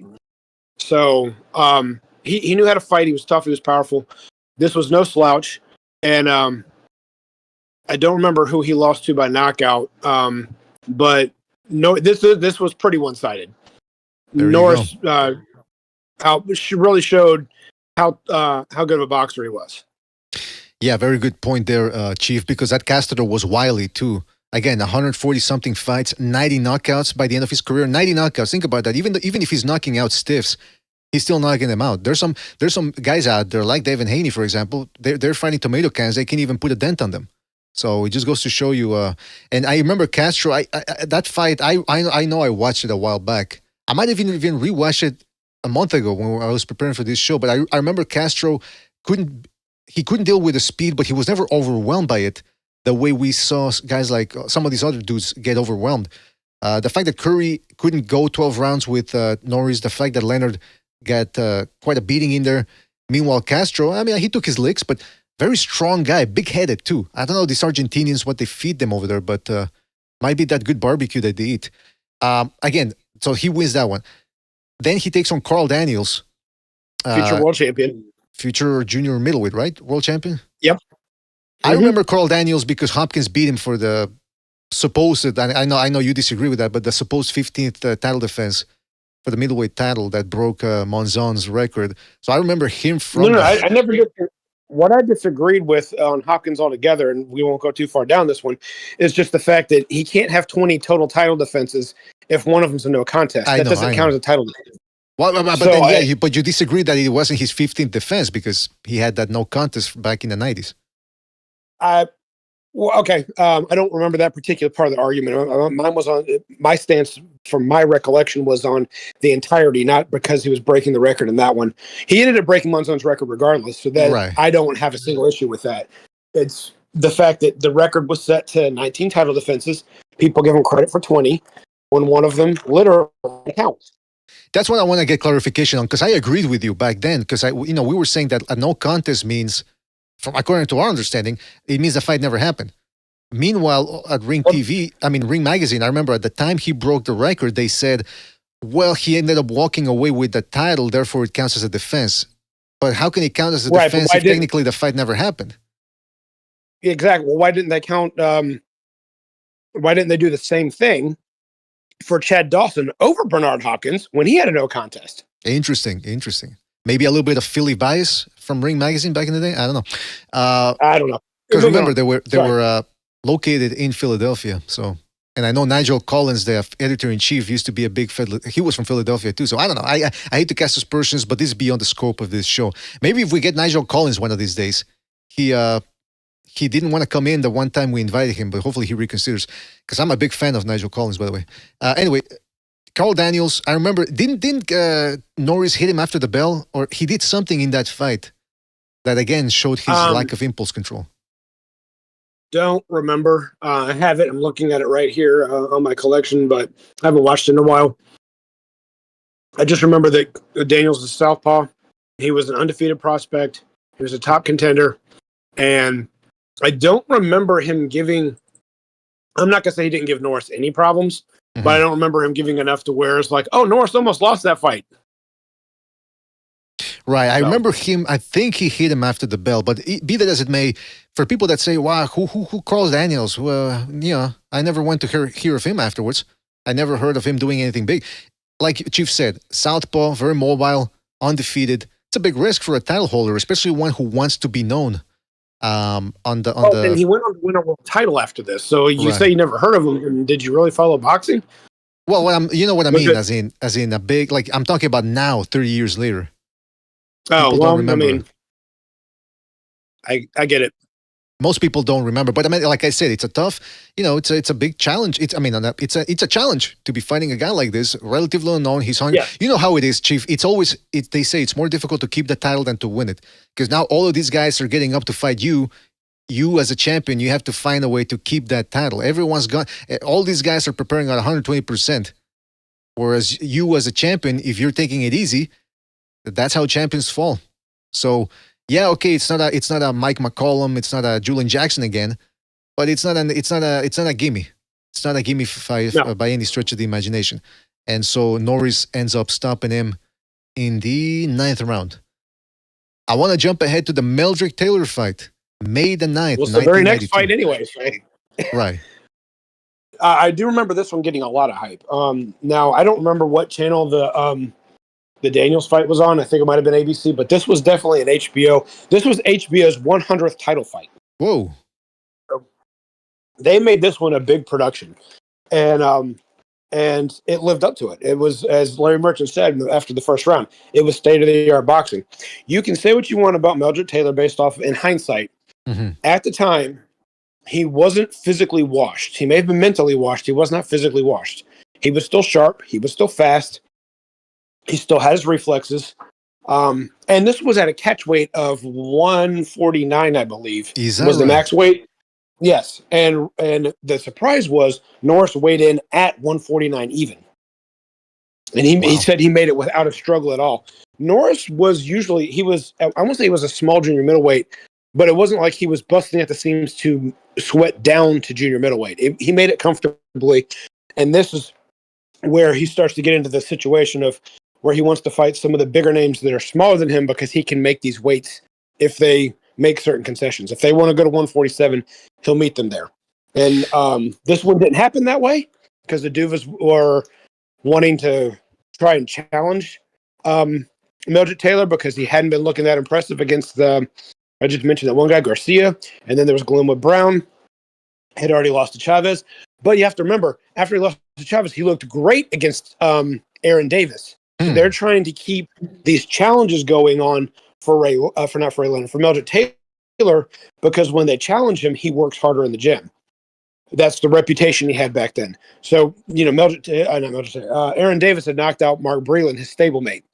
So there was a motivation for him to look good in that fight. And he did. He looked good. So then there was Glenwood Brown. Well, who's Glenwood Brown? Well, okay, I'm going to fight in Philly in front of my hometown. And he doesn't perform as well. So the Duva's mentality is, we'll keep him in these difficult fights because that's when he's hungry. When he's hungry, he fights good. And he trains hard. So this was a challenge. And they actually initiated this challenge. Terry Norris didn't call this one out. He just happily accepted. Because if memory serves, this was a non-pay-per-view fight in the 90s. They split a $4 million payday. Pretty good money back then. Yes, for non-pay-per-view, for two guys to make $2 million a piece on any given, it's premium TV, so that's where the money comes from. But non-heavyweights don't split $4 million back in the 90s. Exactly. You had to be good. You had to be a good fighter back then to do this. So Quentin Lassiter's right. He did not become a major pay-per-view $10 million fighter. But when you're able to split a $4 million payday in 1992 and non-heavyweight, you're garnering attention. And also, I suspect HBO wasn't exactly slapping this fight away because, I mean, these are two guys that delivered. Meldrick Taylor, flashy. Terry Norris, flashy. Where can you go wrong? You can see here Meldrick Taylor coming in with his Flintstones attire. And again, most people remember Taylor as, it's interesting, Chief, because he fought Donald Curry about a year before this, or a couple of, 2 fights prior to this. That's a guy that people said, well, he was the anointed one back in the day, and he turned out to be, he failed to live up to expectations. Now he's fighting a guy in Taylor, Norris that is, fighting another guy who had very high expectations. Contrary to Curry, Taylor did make it to the Olympics. He did walk out with a gold medal, and most people recall Taylor losing to Chavez in 1990. It was, some people consider, the fight of the decade, even though the decade had just started, but whatever. People feel he got shafted in that fight. So now he's on the rebound. Like you said, he looked good in the Aaron Davis fight. Then I guess Brown ends up getting dropped. But the feeling from you said from the Duvas is that they can take terrible Terry Norris. That's what they thought. I mean, I'm sure Georgie Benton looked at it and saw some flaws, and who was actually literally the brains behind everything. Not that Lou didn't understand boxing, but the teacher in the gym was Georgie Benton. Right. Lou was the one that could. Georgia was also a very slow talker, very slow, soft, and everything else. So what they would do is in between rounds is Georgie's talking to Lou the whole time. Lou's downloading all the information. The second they get into the corner, Lou's loud, quick, talks fast, gets the point across in 30 seconds. They have 30 seconds to give him some water, rest him, get him back out there. That's the way those two work together.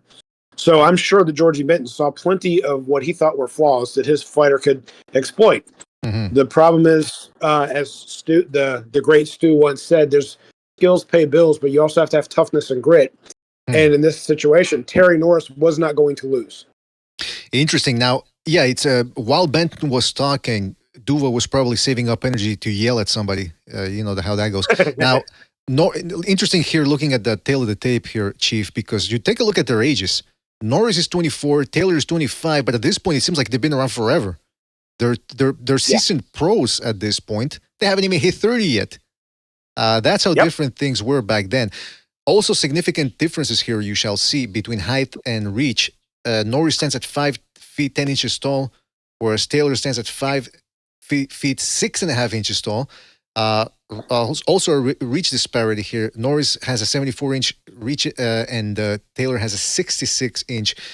Taylor, for all intents and purposes, is a junior welterweight fighting at a catch weight of 149, which, as you can see here, as Chief alluded to earlier, both guys made.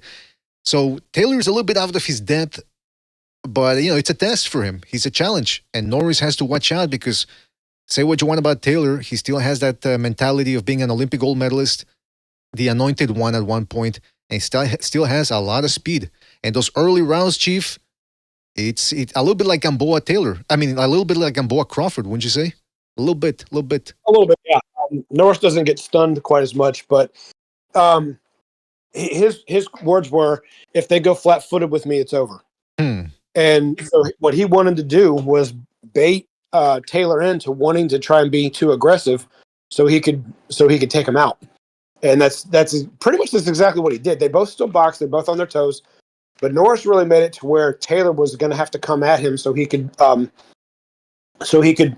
catch him coming in, because this time Norris has the timing. Remember, Donald Curry was trying to control the timing when they were fighting. This time Norris has got it. And in this case, if I may real quick, and I've said this about possible if he were ever to fight Mayweather at this weight, the thing about it is you're fighting a guy who's really fast. Okay, I got you. But I'm just as fast as you are. And even if I'm not just as fast, I'm fast enough. I hit harder than you. I'm bigger than you. So what are you going to do to neutralize me? If you don't have the punch to back me up or make me stop, how are you going to beat me? Yeah, excellent point. A bit of a hard ask there of Taylor.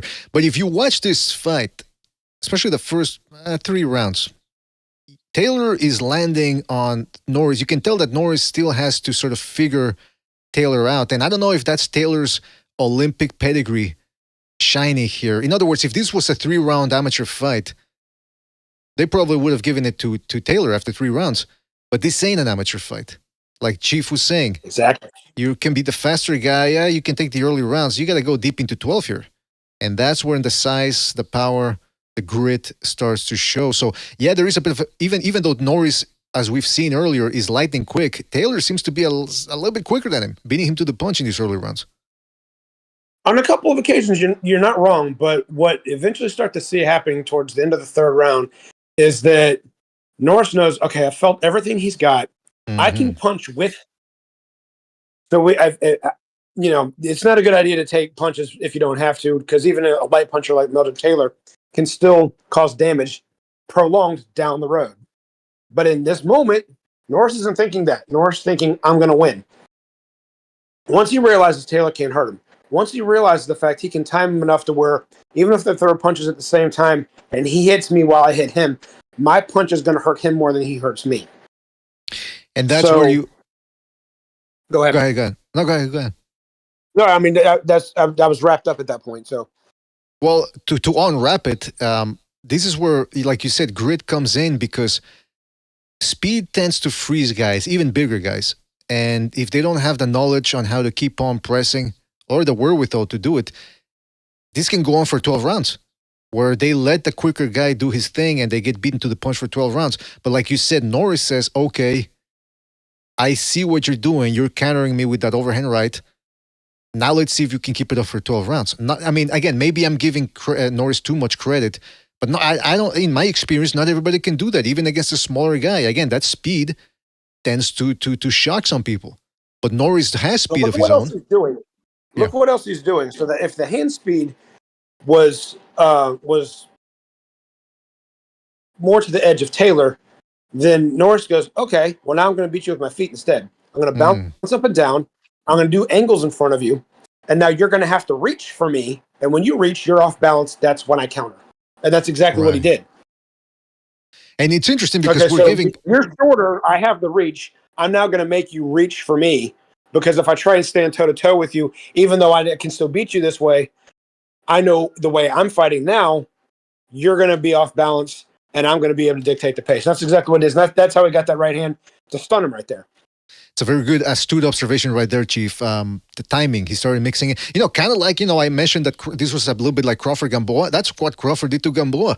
Early on, he was getting caught with those overhand rights. And then he said, okay, I'm going to switch southpaw, and then I'm going to box from long range. I'm going to make you, the shorter guy, have to reach in. And that's going to tire you out. So adjustments on the fly here from Terry Norris. And there's something to be said, too, about Meldrick Taylor. Because, okay, we've talked about Norris's penchant for being an aggressor, not relying on his physical gifts to just win a decision. Taylor, too, that was a little bit of the criticism of him, too, that with his physical gifts, he could have backfoot bitched it, too. But, being from Philadelphia and having that strong mentality of, hey, I'm not going to back away from anybody, he's not afraid of Terry Norris here. But like Chief said, he's finding it difficult now in the face of Terry Norris's adjustment. As the bigger guy, Terry Norris see, it's interesting because again, like you said, Taylor is the faster guy, but by how much? Not to the point where if Norris starts fighting him from the outside, that Taylor can keep on spearing him with the shots that he was in the beginning, and that tires a guy out like Taylor. You can already see Taylor's already, he's already pumping air at this point. Well, Norris had landed some good body shots. Mm-hmm. Taylor's activity level was really high. Taylor started missing a lot when Norris started using his feet and moving away. So everything just kind of put things into Terry's wheelhouse into his advantage. So I'm going to really quickly go on to a comparison I've made. You can take these two names and replace them with anybody you want to. But one time when I was trying to explain why before they fought, I still thought Holyfield could beat Tyson, was this. Tyson was faster. Tyson was more powerful. Tyson took a really good punch. Tyson was stronger. Okay, but Holyfield wasn't stronger, but he was strong enough. He wasn't faster. He was fast enough. He wasn't powerful. He wasn't more powerful. He was powerful enough. You don't have to be the number one guy. You just have to be able to be good enough at what you're doing to beat the other guy. Mm-hmm. So Norris was not faster than Taylor, but he was fast enough.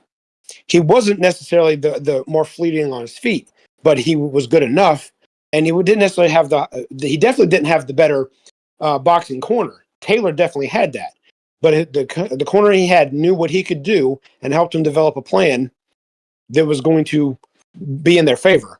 So everything he had may not have been the number one, but it was good enough. And it was good enough to beat Taylor. And this was the fight that was going to put him on the map, because there was a promo of, I'm coming to the big fight. I'm coming to the big game. And so Norris wanted this one just as much as Hagler wanted to beat Tommy Hearns. Wasn't the same caliber, I get that, but this was the one that he really wanted to try and make a statement on, and he did. Yeah, at this point, Terry, by the way, that's a very good observation you made too about judging or predicting fights, because I've seen it numerous times there, Chief, where people are predicting a fight and they go, okay, well, if I'm going to pick a winner, who has the better hand speed? Who has the better footwork? And then they go by who has the more attributes. I'm thinking that's not how you judge a fight. that's not how you predict a fight. It can give you an idea, a starting point, but you actually have to watch the fights. I'm trying to come up with an example here of, like Baldomir wasn't supposed to beat Zab Judah if you judge the fight on paper. But there's one guy who's willing to grit it out, and the other guy doesn't throw that many punches. Guess what? The other guy can edge the fight. But people tend to check mark. They go by the check marks to predict fights, and that's not how it works. So Terry Norris beats Meldrick Taylor. So at this point, he's got a Mugabe win. He's got a Donald Curry and Meldrick Taylor, two of the promising guys from the 80s. So now he's beaten them, and he's positioned himself as, hey, I'm the guy. I'm the one with the promise. Unfortunately, not a lot of people know him. And if you're looking at this, I have the rankings here from this year, 1992. I was able to find them. Okay. The junior middleweight. Number 10, Laurent Boudani, French guy. Again, a lot of synergy, because him and Javier Castillejo would go on to beat each other. And I think also, we're going to get to Keith Mullings later. So there's a lot of synergy going on there. But again, French guy. Would you repeat that name again? Laurent Boudani. Okay, I always pronounced it differently. I know exactly who you're talking about. Well, he lost to David Reed. Yeah, anyway. That's exactly where I was going with this. Yeah, okay, I know who you're talking about. So again, in 1992, who the fuck knows this frog, right? Aaron Davis still in the rankings. Carl Daniels managed to work his way up to number 8. Gilbert Delay, I don't even know who that is. Julio Cesar Vasquez. Well, they have Chavez in there, but I think it's Vasquez. I don't know why they said Chavez. Verno Phillips. That's how long that guy was around. That even 1992, he was already around. He made it all the way into the late 2000s, by the way. John David Jackson. We mentioned him in relation to Castro. Vinny Pazienza, post-accident, I believe. Gianfranco Rossi still in the mix. And number 1, Terry Norris. So... Oh, Dali. You don't know who Dali is? That's the one that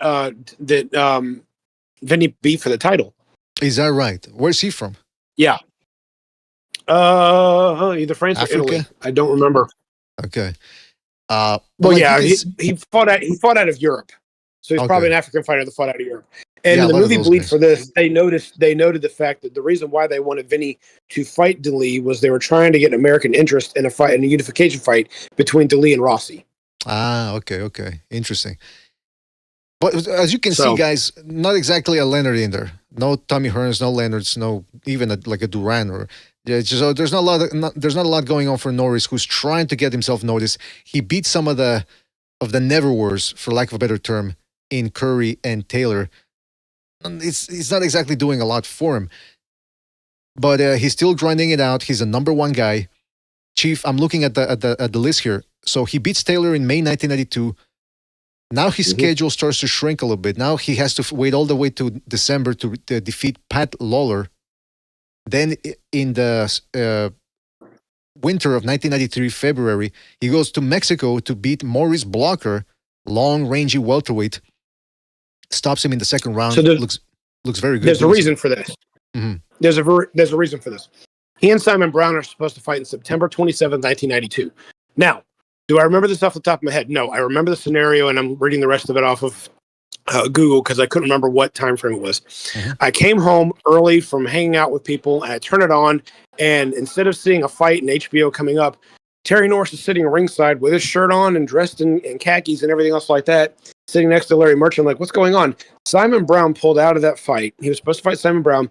He pulled out due to the fact that he was having chest pains and feeling dizzy. So he went to the hospital to get checked out. No, I'm serious. That's what happened. No, I know, but I'm saying, come on, I don't bite. So they canceled the fight due to that. And Norris's manager, I remember being on there saying that basically the fight was canceled because Simon Brown had an anxiety attack, like trying to degrade Simon Brown.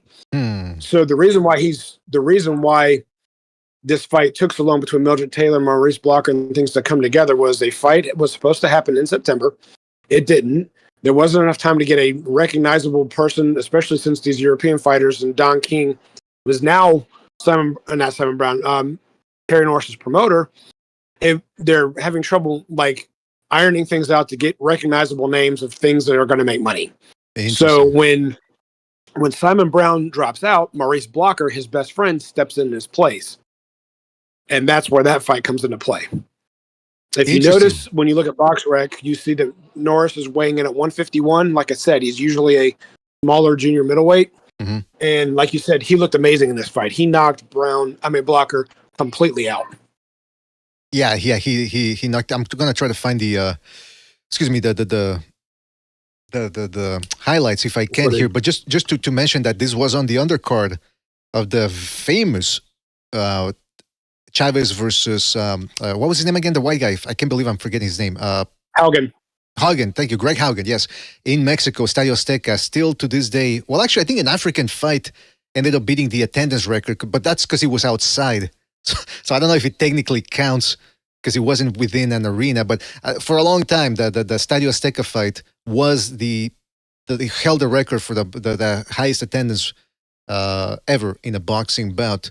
120 something, I think, thousand. It was 100,000+, and I know it was the largest indoor event, and I think it's the largest paid event still to this day. Damn. The Cesar Soto and Lucito Espinosa fight drew over 100,000 also, but it was not a paid event. Some of the seats were not on sale. They were. I don't know the rest of the details. It was a bigger crowd, but it wasn't a 100% paid for event. The Chavez Haugen fight was. It's the largest indoor fully paid for event. There were no free seats available. Pancho Villa in the chat says 130,000 people. So, well, let's look at the event and see what it says. All right, BoxRec used to give a breakdown like that, but they're not doing it right now. Well, listen, I trust Pancho Villa. I heard very similar numbers. They've varied between a couple thousand here and there, but I heard 130,000+. Back to the fact though that Blocker's not a slouch. He's not a great fighter. Believe he won the vacant IBF, and then he had the WBC, and then when he fought Brown in a unification fight, somehow or another he became the IBF champ. It's like they swapped belts. But he beat a handful of fighters. He wasn't bad. He was tall, lanky, like you said. Not a lot of power, but still sharp. And, very tall, rangy like Tommy Hearns without the power, but a very good boxer, very good on his toes and hard to get past that jab. That jab didn't bother Terry Norris at all. Terry was lightning quick compared to Blocker. Crushed him in 2 rounds. It was a very devastating knockout. Well, there's the footage right there. Sorry, I wasn't looking at my phone. Just totally. That's all right. He never saw that hook coming. I mean, listen, Terry Norris in this fight looked like we talked about how he looked like a world beater against Leonard and Mugabe. This is a similar performance. Now, and this is on the big stage. This is on the undercard of Chavez Haugen. Now, real quick, is this where, if I remember correctly, in this fight, I think they're mentioning Chavez, right? A potential Norris-Chavez match. Yeah. Is this where the rumblings began, or? The rumblings do begin because, let's see here. What year is this? This is in 93. 93. So I think Whitaker has already fought McGirt by this time, which means the fight was already. No. Whitaker fought McGirt in March, and by the time March comes around, we knew that the fight between Whitaker and Chavez was signed. So the fight was still in negotiations behind closed doors. And the whole purpose of it, other than just Whitaker Chavez being number 1 and number 2 pound for pound fighters in the world at the time, was also on Don King's eyes. If Chavez wins, I'm going to match him up against Terry Norris. So interesting. So the rumblings begin there. Now we got to jump ahead here real quick. So he beats Blocker, looks fantastic doing so under 2 rounds. And he takes on Troy Waters. And again, not to dwell on this fight too much, but it is a very entertaining fight. I've seen this a number of times. But one thing I am unaware of is who the hell was Troy Waters? Yeah, well, not many people knew then. To be honest with you, I don't remember finding who he was before that night. But he had already lost once to Rossi in Italy, but put together, he was a hard-punching, tough guy, and showed how tough he was against Terry Norris that night. What people again claim he's chinny, Norris that is. They don't realize the fact that what caught Norris's attention that really caused him to get in trouble. It was a body shot when he was crouching down, and then it was a combination of a body shot to a headshot. And when the headshot landed, Norris's legs had already kind of buckled a little bit. So it was the body work that really did him in. It wasn't the headshot. No, it's in the second round that this happens. But Waters was a good body low blower. And come on. Well, no, he had points deducted in Australia for hitting below the belt. So and he's from Australia. If they're taking points away from him in his home country, he has a problem with this. But he's an aggressive guy. He's not finesse. I'm not making excuses. I just don't think he has a little bit, but I just don't think he has the real finesse to be. Well, I mean, let's face it. He was tough. He was powerful. He wasn't well polished, which leads me to believe his accuracy probably had some issues. And maybe he did them on purpose. All I do know is that he had trouble and punished for low blows on a couple of occasions. He didn't hit Terry low when he stumbles them coming up. This is in the round you're showing here. That one was low.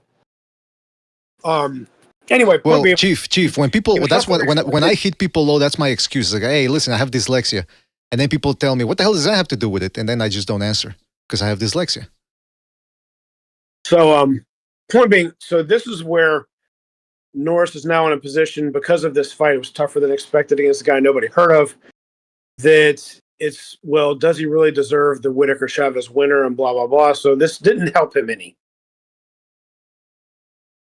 Well, it's interesting because if you, first of all, a couple of things. Troy Waters is he looks like a middleweight in there, which brings me to the fact that Terry Norris at this point, he's got to be what, 25, 26?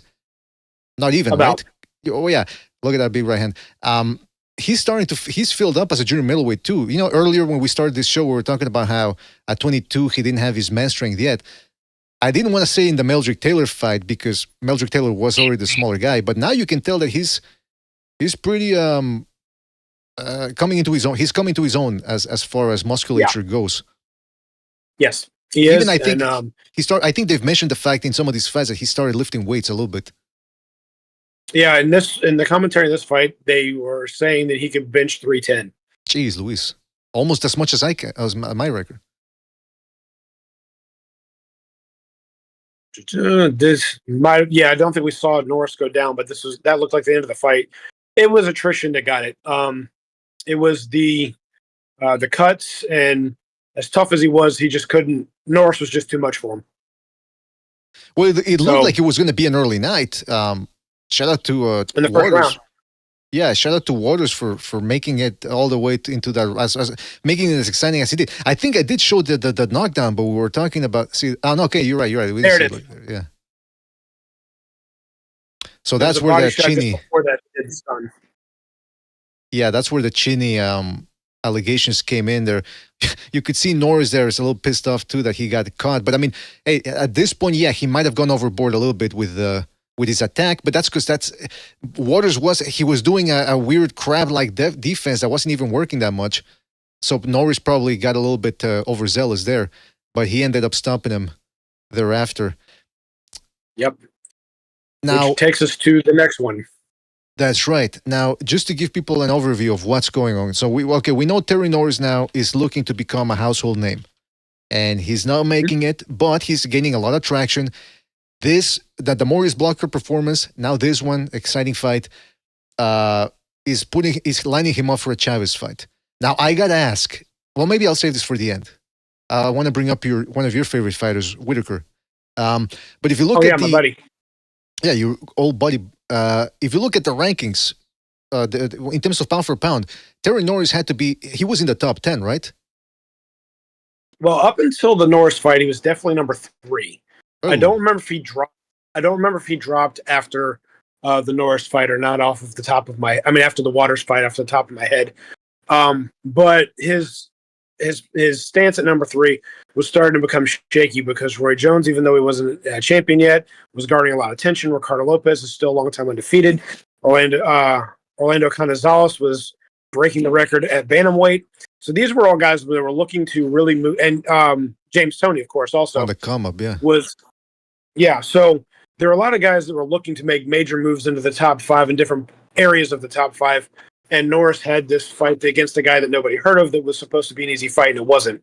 So he was still at 3, if memory serves, but he was shaky at 3. And now by this time, though, by this fight that we're about to go into, Chavez has already had the fight with Whitaker. Whitaker is now number 1.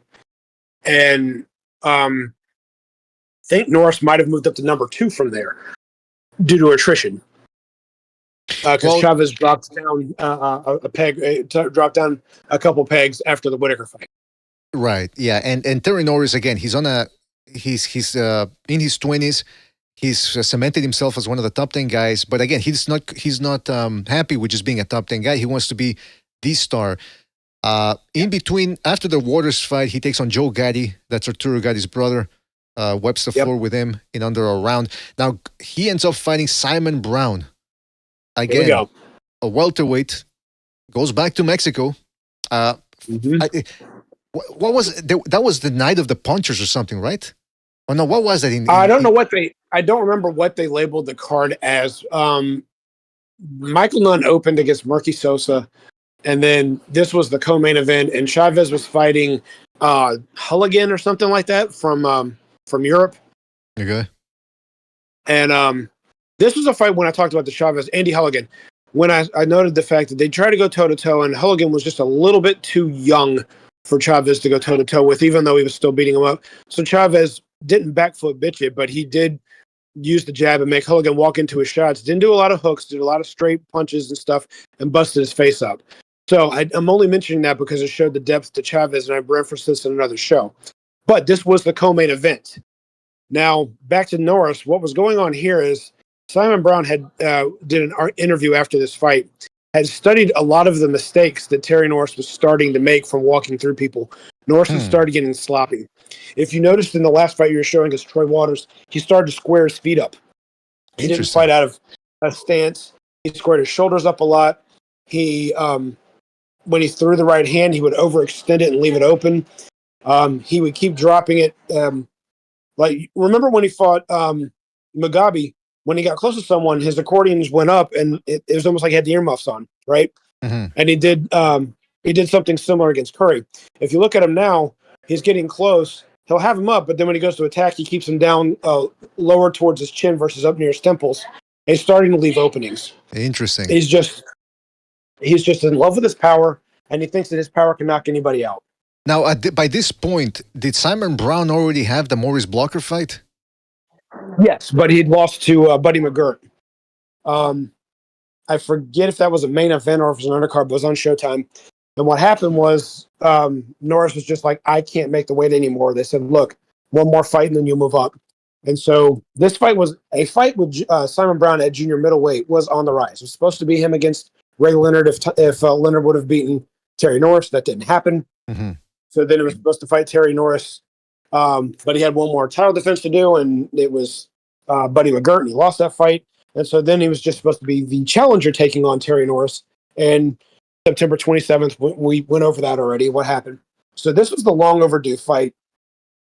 And now because Simon Brown had lost to Buddy McGirt, and he pulled out of this fight, and he hasn't been active in any major title fights since he lost to McGirt, it's starting to look like, okay, Simon was a really good welterweight for a short period of time, but he's not a great fighter. He's past it, and Terry Norris is going to walk right through. Well, Norris thought this too, and he was in great fighting shape, but you got to have your body has to match your boxing IQ 100% of the time, and Norris didn't study. If we're talking IQ, he didn't study for the test. Interesting, because it's interesting because I keep mentioning that Terry Norris is not where he wants to be yet in terms of fame, but in hindsight, as it pertains to boxing, career-wise, he's right. He's at the top. We haven't even mentioned it yet, but this is his 11th defense of the title he won from John Mugabe. So we've covered a lot of ground at this point.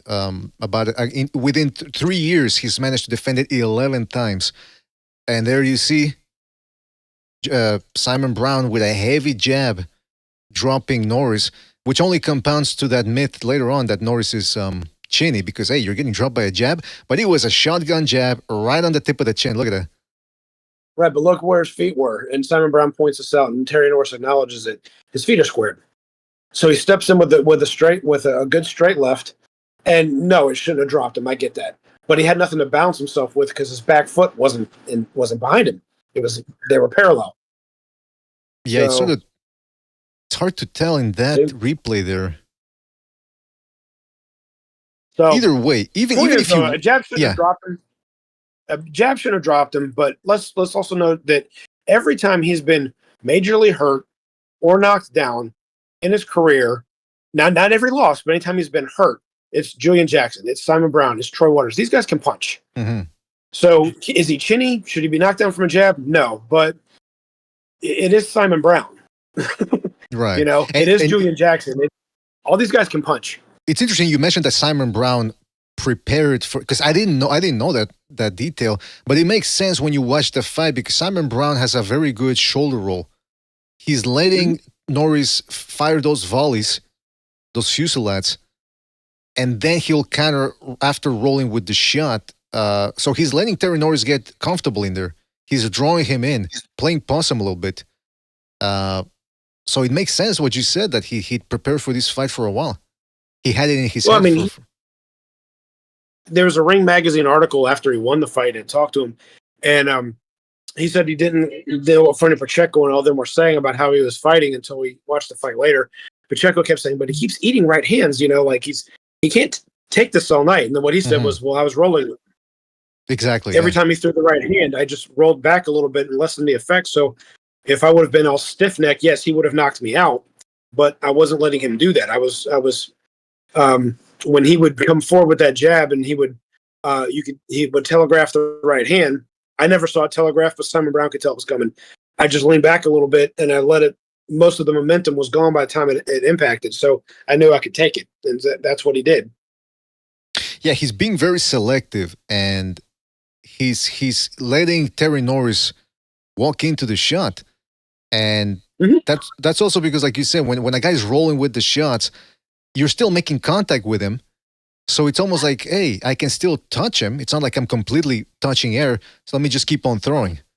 And that's what Right. Norris is doing here, and that's what. And every once in a while, you'll see, yeah, he's not rolling with all the shots. He's eating some of the shots Brown is, but look at that, he's being selective, and he hurts Norris again there in the second round. So he's touching Norris too, and every time he touches him, he seems to short circuit Norris's brain. Well, when he touches him, with the exception of the jab that knocked him down, which was still a setup, for lack of a better term. Mm-hmm. It was okay. His feet are square. I'm going to step in right now, and bam, I'm going to knock him down. All these others are counter punches when he's setting the stage. Okay, I'm rolling. He's not pot shotting. He's putting other shots. They're not busy shots. He is trying to fight, but the big ones that he loads up with, that he hurts him with, those are like the match goes off in his head of like, now I'm going to let this one go. Now this is when I'm going to. And he's just being patient, waiting for his countering times to when it's really going to hurt. That one, I'm not going to say with an accident, but he timed it over. He timed it over and hit him around the ear. He liked to hit around the ear in this fight. He hit close to, not the back of the head, but right around top or just to the back of the ear on a couple different occasions. He did it there, and he does it when he finishes him off. Well, right here is a lack of judgment. It's like you were mentioning earlier, lack of judgment from Norris here. Look at this. He's at mid-range, and he's got his hands down. This is where you're supposed to have your hands up. And yet, just a split second there, eats that big overhand right on the chin again. It's not like he's getting hit with little touches. I mean, again, that jab was a shotgun jab, and then the overhand right was a heavy overhand right. He really leaned into it, blocked it. And now look at Norris right out of the gate trying to put a hurting on Brown. You got to respect that too. Yeah, he didn't like to be shown up. If you hit him with a good shot, if he wasn't stunned, he wanted to answer back. It's funny. His brother Orland was a very good boxer. He could punch a little bit, but he was better. He's more defensively minded. And someone that I'm assuming was Terry Norris on Facebook. After I met him at the Hall of Fame, we became Facebook friends, and so I was talking to him via Facebook, and I mentioned how much I loved his career and everything else. He goes, I'm paraphrasing it because I can't remember the exact words, but he wished he fought a little bit more like his brother because of the effects he was having from his boxing career after that. Hey, man, no risk, no reward. That's what I say. Well, he made a lot more money than his brother. He's a lot more successful. So there you go.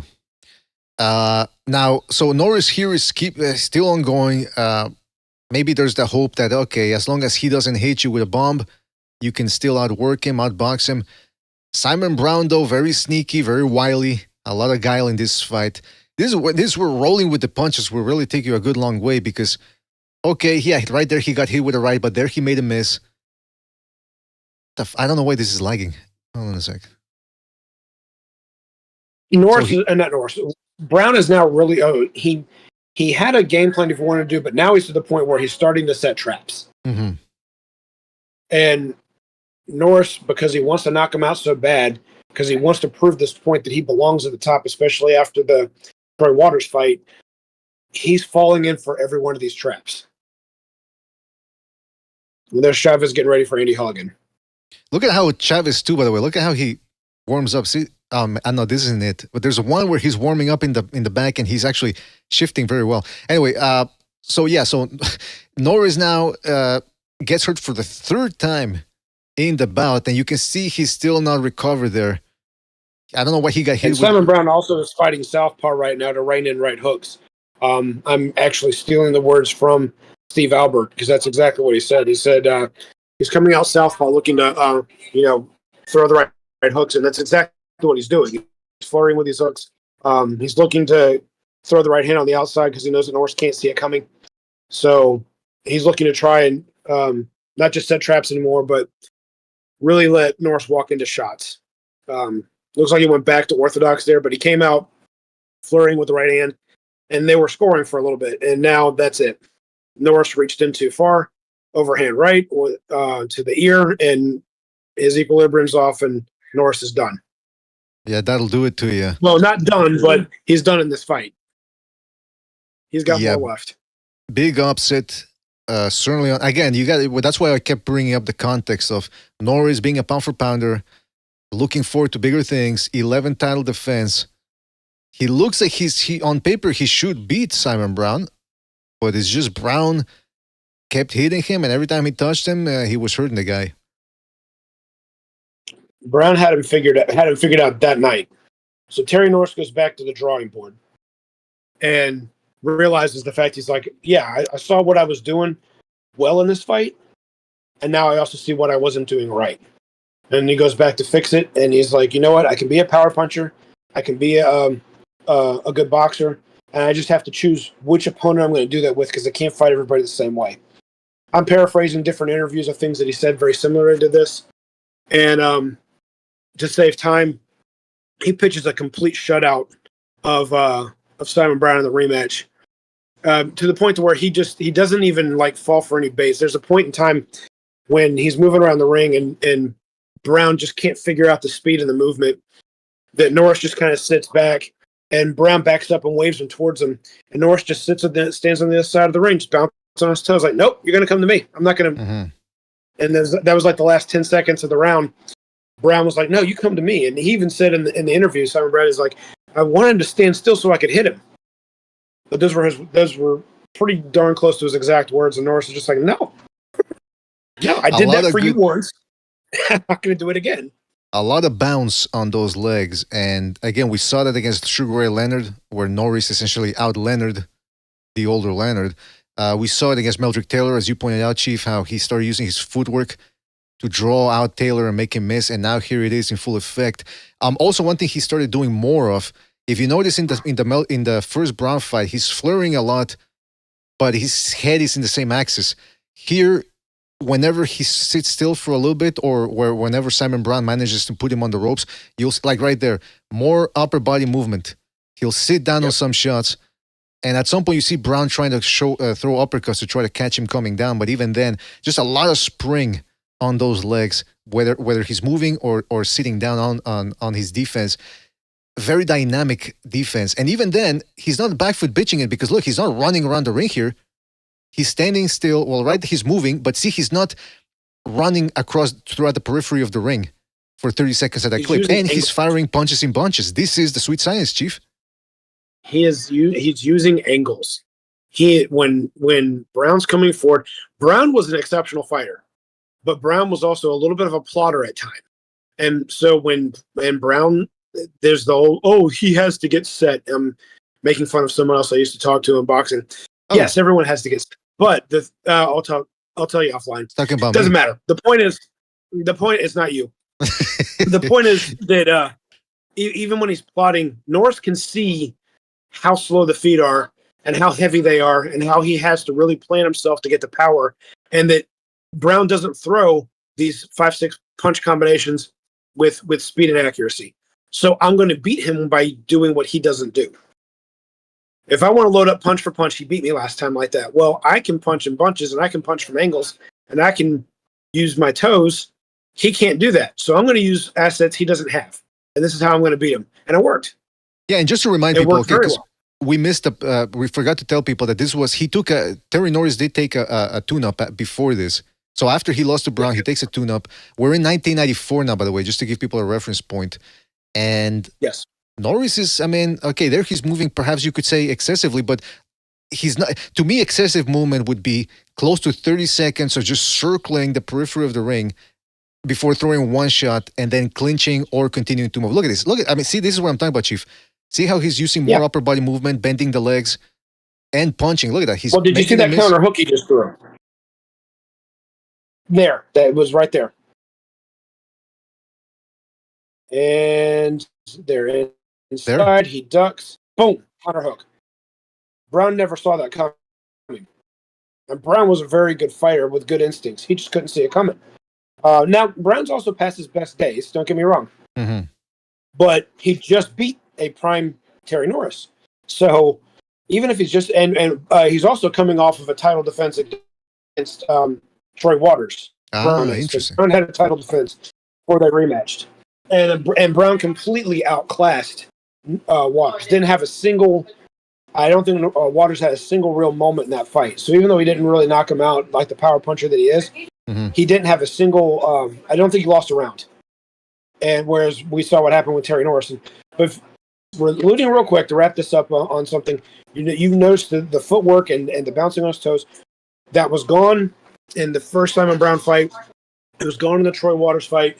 It was gone in some of the other fights. He started sitting down too much on his shots instead of being selective of when he wanted to sit on them. He was fighting one way, all power, all aggression, all sitting down, no real movement like you're seeing that he's doing here. And those were the flaws that he had developed and that Brown saw and exploited in the first fight. But he fixed in one fight. I remember Buddy McGirt. Buddy McGirt also outboxed Brown. Was it anywhere? But I don't remember how that looked. It was a long time since I've seen the fight on YouTube. But was it anywhere near this type of domination, or? No, it was decisive and it was clear. There's a difference here. You can see that Brown's really trying, and he's got movement. He's got strength in his legs. He's got energy. He just can't physically keep up with Terry Norris. He looked drained against Buddy McGirt.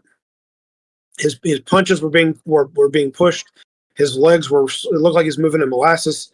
I mean, given he's not moving like grease lightning here either, but he mentioned the fact he was having trouble making weight, and from what I saw, it looked like he had trouble making weight. But Buddy McGirt was also an exceptional fighter and came in and fought the fight of his life that night. Now, peak Brown at welterweight versus Buddy McGirt. I'm not picking a winner because McGirt had the intelligence to possibly pull that off, but a stronger Brown might have done better. This isn't the case here. He's comfortable at this weight. He's just getting outclassed by a younger, fresher fighter, hungrier, fresher fighter. And not for nothing, but Norris dominated this fight, but Brown did land clean in certain parts, and he couldn't replicate what he had in the first fight. So it's like, Norris, this is what's called being in the zone. He is just on point throughout 12 rounds, which isn't easy to do. Now, look how frustrated Brown was there. So he dropped his hands just a second ago. Well, he's why is this fight so much harder than the first one? Yeah, I mean, like you alluded to, Norris's footwork. And here's the last round. There's a point in the last round where Brown really, or I think it was in the 11th. I forget, but where he stands back, like you said, and he goes, "What's going on here?" And Norris says, "Well, I mean, it is what it is. I don't want to get caught again." Would this be, with all the good stoppages that he had, the exciting fights, would you characterize this, or would you catalog this as Norris's best performance? Yeah, I would have to say so. But because even though Brown is not as good as he was at weight, he's not as faded as Donald Curry and Ray Leonard and John Mugabe were. He was very close to the top, and Brown has some more fights at 154 that in title fights that I think it was Vincent Petway, that even though he loses that fight, he's winning that fight and beating Petway up until he gets caught. So it's not like he was a totally washed and shot fighter. He had stuff left. It may not have been his A game. He may not have had his A game left anymore, but he still had an A- to B+ game. I know I keep using these grades, but he's not a shot fighter is what I'm trying to say. And it was close to a shutout. I think one judge actually had it. 119-109. That's not an unrealistic score at all. Well, it's interesting, Chief, because you take a look at a guy like Terry Norris, who's able to, that's one of the things you look at for an all-time great fighter. Oh yeah, he can keep winning, but what happens when things get rough? Does he have the mentality to bounce, especially from a knockout loss? Can he bounce back? And he did. He made adjustments, went 12 rounds with a puncher, and managed to outbox him. So right. I mean, that's going to earn him points in the long run. So now we get to, so this is 1994. Now he fights in November.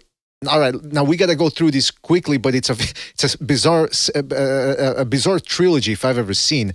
He takes on Luis Santana again in Mexico. So there's an overview of all this. While this is going on in his career, Chavez is nowhere near number one pound for pound anymore. Whitaker's the number one guy. Roy Jones is just trying to get on to James Toney. James Toney might be number two pound for pound right now, and Terry Norris is trying to get back in the list. Luis Santana is a warhorse. He's just it's a sanctioned tune-up. And since we're going to go through with this, I know you're going to play the video. Norris's temper again gets the best of him. I watched this one last night. I saw the knockdown. I don't think the punch landed. I think it was a bad call. They called it a 10-8.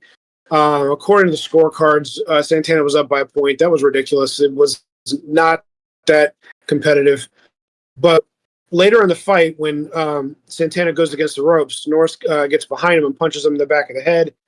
Now, whether Santana is drawing the foul or whether he was really that hurt, I don't know. But he was down. There it is right there. He was down for a long time. Freddie Pacheco really freaked out. They carried him out on a stretcher. Norris gets disqualified. Well, I'll say this real quick. When a guy gets hit and there's a delay, and then he sort of holds himself up, like, first of all, let me see here. I mean, okay, that's on Norris. That's Norris's fault. But the way Santana sort of see that he holds himself back, his head doesn't. Yeah. Once his ass hits the ground, his head doesn't. See that he's holding himself up. So there's a little bit of cinema going on here. But still, hey, listen, Terry Norris, there's a precedent here of him not being able to control himself. That's on him. Yep. So obviously disqualification loss. And now Terry Norris is no longer in the pound-for-pound rankings anymore. This is significant because I'm going to mention something about his pound-for-pound rankings later. Mm-hmm. Right now, he's out of it. So he's still young. He's still talented. And he can still do things. Don King doesn't know exactly what he's going to do with him, except for the fact he's no good as a challenger, so we got to get the title back. So what do? They run it back. But hold on. That punch... Okay. Look, I mean... The punch does land. Yeah, it does land behind the head. Yeah, so he fucked up, man. He fucked up. No, he did. I don't think it was enough to do what happened there. It was a foul. Nowhere near as worse than what Riddick Bowe did to Evander Holyfield to knock him down, which, by the way, Joe Cortez called a knockdown. It was the same situation. Ducked behind him, punched him in the back of the head. Holyfield goes down to defend himself. They called it a knockdown. You know, Luis Santana does it and rolls on his back, and they disqualify Terry Norris. I'm just saying. And by the way, the referee in that fight, in the first fight we just saw between Santana and Norris, was Mitch Halpern, Nevada judge. He ended up committing suicide in the late 90s, early 2000s. Some people say perhaps there might have been some foul play. Now, this is the referee in this rematch. One is... Excuse me? So this is the rematch. Yeah, this is the rematch that we're watching now. The referee's Kenny Bayless. I think it's one of his first big assignments. And Kenny Bayless, too, has a history of questionable decisions. So just bear that in mind in this fight. So, Chief, what happens in this one? So, first of all, you notice that now that Terry Norris is no longer co-main event, he's now an opener. Oh. But look at all the empty seats. Yeah. So, this is where he's at in his career. He's not liking it. He knows he deserves to be in better than this. This is on the undercard to Oliver McCall, Larry Holmes. He wants revenge. As you can see, he's zoned up to do it. His combinations are sharp. He's looking good. When I first saw this, well, I mean, we have to get to like the point. I don't want to get ahead of myself. Okay. The cream's obviously rising to the top. We can see who's the better fighter. We can see what was the better fight. Here we are right here. I thought that they could hear the bell. The bell had rung right now. Bam. Let me see. Let's see. Santana missing his... Well, hold on. There's 20. By the way, is this Showtime or what was this? Network? This was Showtime. This is a Showtime pay-per-view. Like I said, it was the undercard to Holmes McCall. That was pay-per-view? What the... Yeah. Jeez Louise. All right. And this was when Chavez fought that Parisi kid. So the card was... Okay. Let's see. While you're getting that ready, I'm going to read the card off. It was the main event was McCall Holmes. Chavez Parisi was a co-main event. Trinidad Turner was on the card, and Norris Santana. And I think the opener was Tony Tucker versus Bruce Seldon. It's not a bad card, but I mean, I don't know. Well, there were other fights on there, but those were the ones that were televised on pay-per-view. All right. Away. No, it wasn't a bad card. I remember buying it. It was I'm pretty sure you bought it. Yeah. Trouble not doing that in some So anyway, fights so here. This fight is the bell simply rang. right for the taking. Bayless is in between. Anytime he wants, if he puts the pressure. Yeah, we're trying to see if we Final can really hear it or not. Oh, but okay. So by the way, I don't think you can hear it. Hold on, let me see if I can. Because I gotta switch my hardware here. Otherwise, you can't hear it. Hold on. Well, I was watching it last night. I don't know if I could hear it either off of YouTube. When I watched it live, I thought I clearly heard it. But Well, I'm playing it with sound now. So here we go. Let me back up 5 seconds simply here. right for the taking. Anytime he wants, if he puts the pressure on. Final seconds of round 3. I heard the bell there. could you hear it? Because I heard it. Yeah, Right listen. for the taking. Anytime he wants, if he puts the pressure on. Final seconds of round 3. Right there, I heard it. Bang, bang.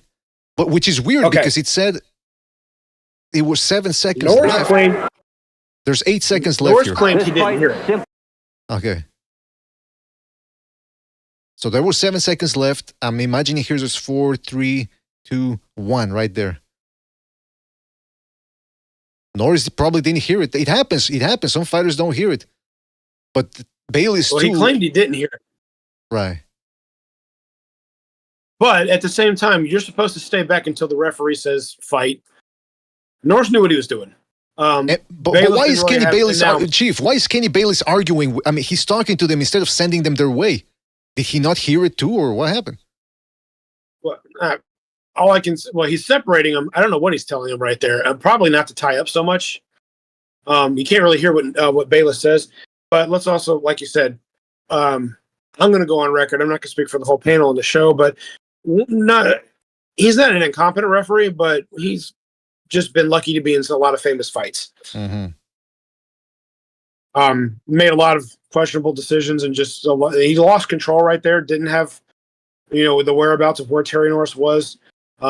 He presumed the fighters heard the bell. He never said stop. He never did anything. Yeah, even if the fighters are at their best, the referee's in control. Right. And he did not have control of that. So, but Norris is known for losing his temper at times. That's what everyone thought happened again. I remember the press is talking about this. Remember when I said Terry Norris is no longer in the pound-for-pound rankings? He's gone now. Hell Jesus. and done. He's not, if there's a top 25, no one's ranking him right. Doesn't matter the fact that he's talented enough. It's just too much stuff going on. They're like, okay, this guy's done. Well, that's the other thing. Listen. There's a precedent there for Norris having low impulse control. That's on him. But Bayless too. Yeah. When he's talking to fighters, when you're a referee, you're supposed to back the other guy up. You don't let him in the periphery of a punching range, which is what he did. So there's a lot of blame to go around, not to absolve Terry Norris, but Kenny Bayless certainly dropped the ball there. He didn't help. Yeah, exactly. He clearly didn't help. Okay. Look at Santana being. They're DQ taking him away. They're taking him away on the fucking. They've got the oxygen mask and everything. Is he acting, or because he did get clipped on the chin? Well, I think he was more hurt on this one than he was in the one before. Oh yeah, certainly. The one before, yeah, something landed, but like this landed, like it was sharp, and he was defenseless because look, the round's over, his guard's down, he's not paying attention. Terry Norris, bam! That was a pretty good right hand, and Norris can punch. So, if you remember the first one, he kind of rolled back. He used his abs to roll backwards. He felt like a ton of bricks on that one. So, he was out. Now, I mean, he was knocked out. It was just knocked out at a time when the round shouldn't have been fighting. So that's where we're at. Just to go ahead and save us some time, if it's okay with you, sir.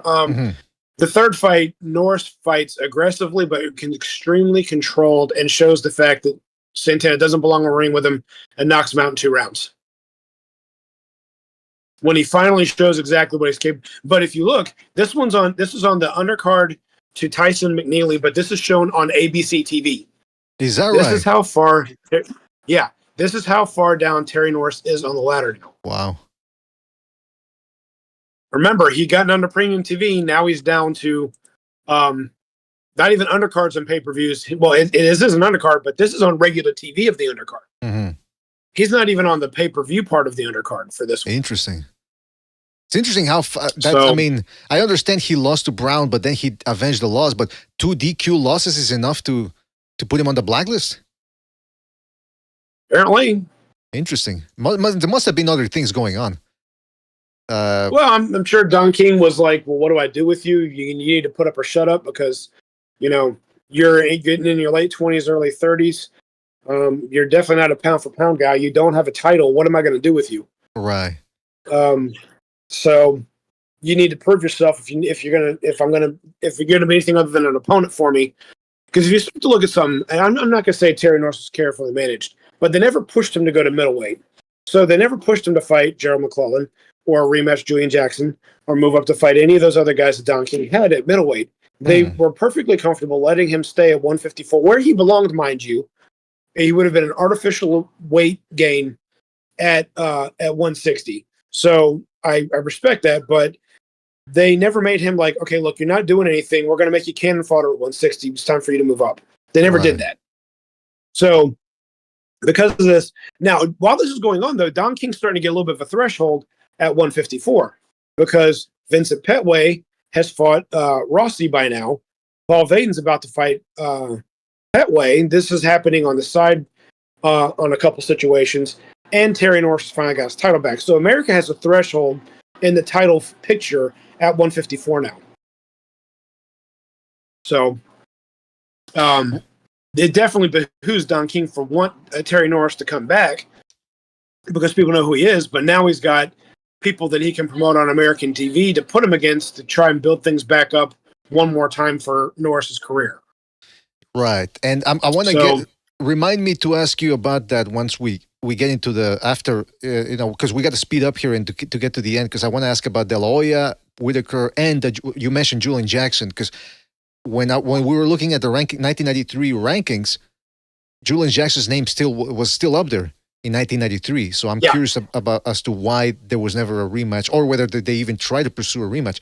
But for the moment, so he gets finally the third time's a charm. He gets rid of Santana. Now we're into 1995 here, and this ain't the 80s anymore. This ain't the early 90s. This is a different outlook now. This is a different era.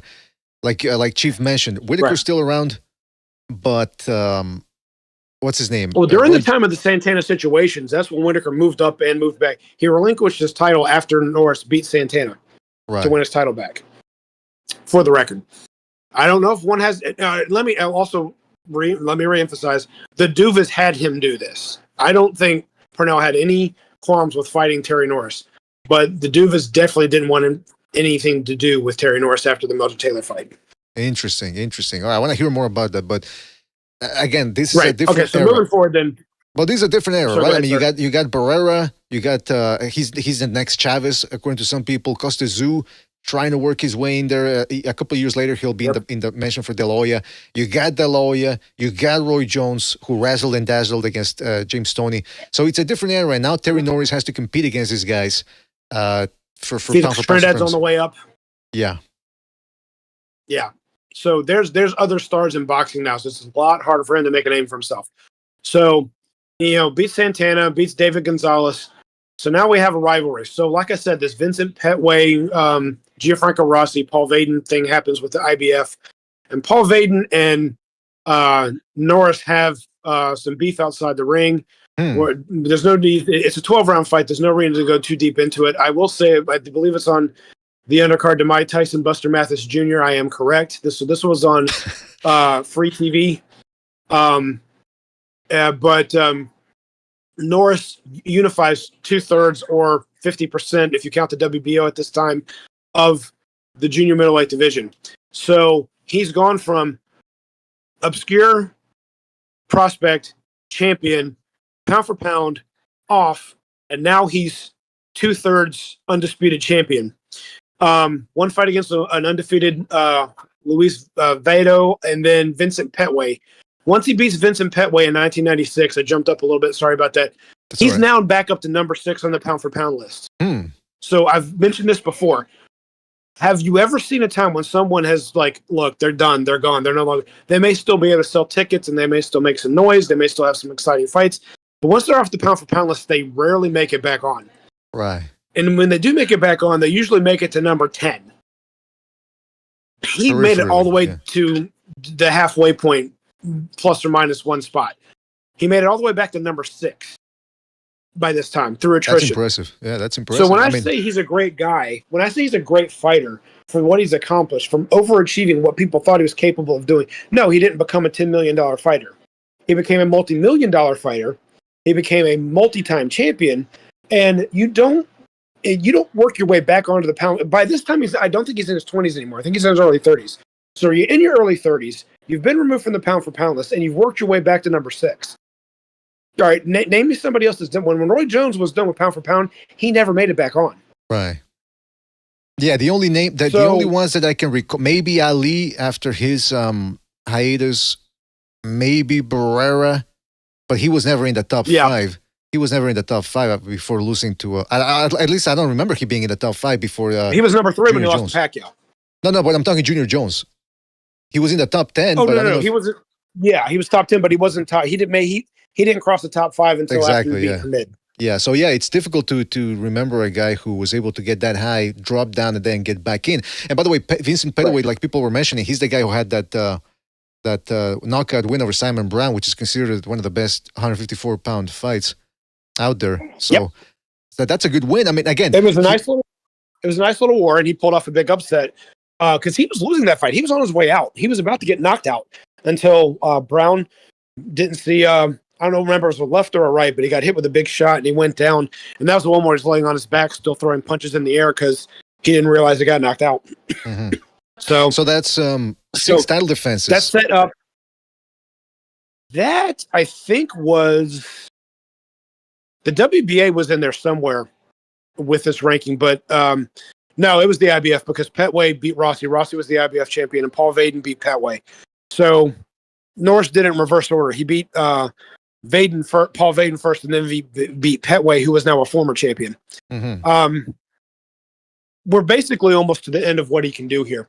He's had a lot of some comeback fights as a unified champion. 1, 2, 3, 4 defenses. By this time, outside the ring, he's realized that his manager and Don King were shortchanging him on fights. He was supposed to fight Felix Trinidad. I think he was offered $2 million. And he was not afraid of Felix Trinidad, but he was going to leave Don King and go over and try and fight Oscar De La Hoya instead for what I read was going to be offered somewhere in the ballpark of $5 to $6 million. Wow. So he was going to almost triple his money, at least double, almost triple his money by going over to fight Oscar instead of fighting Trinidad. Well, they're both young, undefeated guys. He's probably not going to win either one of them. You might as well get paid for it. Yeah, this is 1997. So again, now it's a different era. We're close to the millennium here, the new millennium. Yeah. And by this time, 1997. Well, when is this? This is, hold on. What month is the Keith Mullins fight? It's December. Okay, so it's December. the end of the year. Yeah, so by this time, De La Hoya's already beaten Whitaker for the welterweight championship. So now him and De La Hoya. I think it's on the undercard, the Wilfredo Rivera fight. Yeah, it was the De La Hoya Rivera fight. Right. Incidentally, that's the year De La Hoya fought 5 times, by the way, just to let people know. 5 goddamn times. But all right, so now Terry Norris, you're saying that there was a Trinidad in the horizon, but then De La Hoya, that's the golden goose. So forget Chavez, forget Whitaker. Now it's a new guy, De La Hoya, coming in, and Norris is probably thinking, all right, that's the fight that I've been searching for and dreaming for all the way back from fighting Leonard and fighting Curry and Meldrick Taylor. How old is Norris at this point? 1997. I know he's in his 30s, but I don't remember exactly where. So I'm gonna give me a few seconds. If he was 22 when he fought Mugabe, and that was 1990. He's got to be 30. He's got to be 32, 33, right? At this point. I mean, what am I talking about? But he was born in 67. Right. So 67, we're in 97. Oh, 30. But he's a war-torn 30. Right. Well, that's the thing about this Keith Mullins fight, Chief. You're talking about Shelbourne. He started showing some signs here of blinking and general malaise, on balance. Well, what did you make of this? Larry Merchant makes a comment. Well, I eventually saw this fight later, This is back when, where I grew up, you had to order the fight a week in advance, and then you got the cable box and stuff like that. I wasn't that organized. Had the black box, but yeah, the black where I lived, that's the way you got pay-per-view in 1997. Mm-hmm. You had to have the black box in order to, but you got it from the cable company, so you had to order it a week ahead of time. If you didn't order a week ahead of time, you couldn't get the fight. That's the technology I lived in Augusta, Georgia at the time. So, long story longer, you could hear the fight even if you couldn't see it. So I was listening to it. I never really got to see it, and there was no YouTube, so I didn't get to see this fight until a long time later. Point being, I remember Larry Merchant was making a comment that something seemed off, and Jim Lamp was like, "Well, he's winning the fight," and I'm paraphrasing, quoting to the best of my memory. Larry Merchant said something along the lines of like, "Yeah, but I know Terry Norris, and this isn't Terry Norris." It started to look like he was getting the first round. I think is really sharp, but you could see a descent as the rounds went on, according to the commentators. And remember how when in the Taylor fight, he was bouncing around and he was kind of like leaving his left, kind of making it like a cobra, moving it around and snapping it where you couldn't predict the rhythm. You could see the rhythm now. He was forcing it around. He was cognitively not what he used to be. Like you said, the blinking a lot. There was just, he wasn't what he used to be anymore. And Mullings against a peak Terry Norris would have been embarrassed. I don't know if he would have been knocked out because he was a tough guy, but he would have been embarrassed. I don't think he would have won a round. If it would have gone 12, it would have been like a 120, 109. But he got the win this time. And this was the beginning of the end. Yeah, they mentioned in this fight that they made a big deal about his toughness and how he used to be in the military, and that's the type of guy you'd want in the trenches with you. And also, I believe they talked about, I don't know if he fought Raul Marquez or if he trained with Marquez, but apparently Marquez busted his hands. He busted Marquez up, but I think Marquez got the win, and it was controversial. Matter of fact, that was the one win he had out of his last 6 fights going into that. 1, 2, 3, 4, 5. No, it wasn't a win. I'm sorry. He beat Donald Stokes and then got the Marquez fight and lost the quote-unquote split decision. But most people thought he beat Marquez, and that's what got him the Terry Norris fight, and he did win that one. But what I was saying was that in the commentators, Merchant or Lampley were talking about how Marquez busted his hands on top of Mullings' head. So that's how tough the guy was. True story. Hold on. Shout out to Virtuoso again for his contribution with the super chat. Shout out to Virtuoso, and he says, "Chief, other than the black box, did you ever buy bootleg tapes of boxing matches in case you couldn't catch them?" That's an interesting question. And I will answer that one off air anytime you want to know. Wait, why off the air? It's long. Those days are long gone. Where you're buying bootleg tapes. We all know that DVD boxing site that had career sets and stuff like that. I got several from that guy. There's a few other people I knew along the way, but most of the fights I really got were from my late friend Clay, who I've talked about on air before. That had VCRs when they first came out and had almost every fight you could ever think of in the modern era recorded. So that's where I got a large majority of my stuff, and he willed his collection to me, but I just couldn't make it up to his house because it was just too painful. I'll be right back. Hang on. Okay. Well, yeah, and so Keith Mullings, you can see strong guy, good tight defense, earmuffs up, and you can still see some of Terry Norris's attributes here on display. He still has some bounce on his legs. He's still willing to go after his opponent. He's not back foot bitching it. But there's just, again, the blinking is worrisome. Who was it that kept blinking a lot in his fights? There was a guy, who was it? Hurtado. Hurtado? Hurtado was blinking a lot in the Whitaker fight. Okay, yeah, but I'm talking, there was, anyway, I'll recall later, but we're getting here near to the end of... Garcia against Ruelas. Is that the one you're thinking of? Garcia versus Gabriel. I don't know. But yeah, that blinking is a big okay. It's a big Anyway, I'm sorry. That's all right. It's a big worrisome point. And Mullings, this is the bad thing of finding a guy like Mullings because he'll just keep coming. You can be the faster guy, you can be the harder puncher, but if he just keeps on coming, he's gonna test you. And Norris at this point, it's getting worse for him. and there you see him getting stunned, and that's it. And again, this was a big platform for Norris. There was a De La Hoya fight on the horizon. Disappointing. And it's not the first time he's lost, but the first time he's looked shop-worn as the fight goes on. So if you could, hey Chief, I gotta, can you cover the Rosenblatt and Budani fights? Because I gotta go to the latrine real bad. Yeah, go ahead. All right. And there's not much to cover, but I'll go ahead and talk about him. So I do remember this was one of the first fights ESPN did on their Friday Night Fights comeback. It started in 1998. They had they had Eric Morrell versus well, I'm not going to go over all their opponents. I'm going to talk about the star names they had. So they had Zaire Rahim, who was an undefeated prospect and an Olympian, and Eric Morrell, who was undefeated prospect and an Olympian. They had Lucia Riker on there, who was getting a lot of hype on the flip side to what's her name, coal miner's daughter.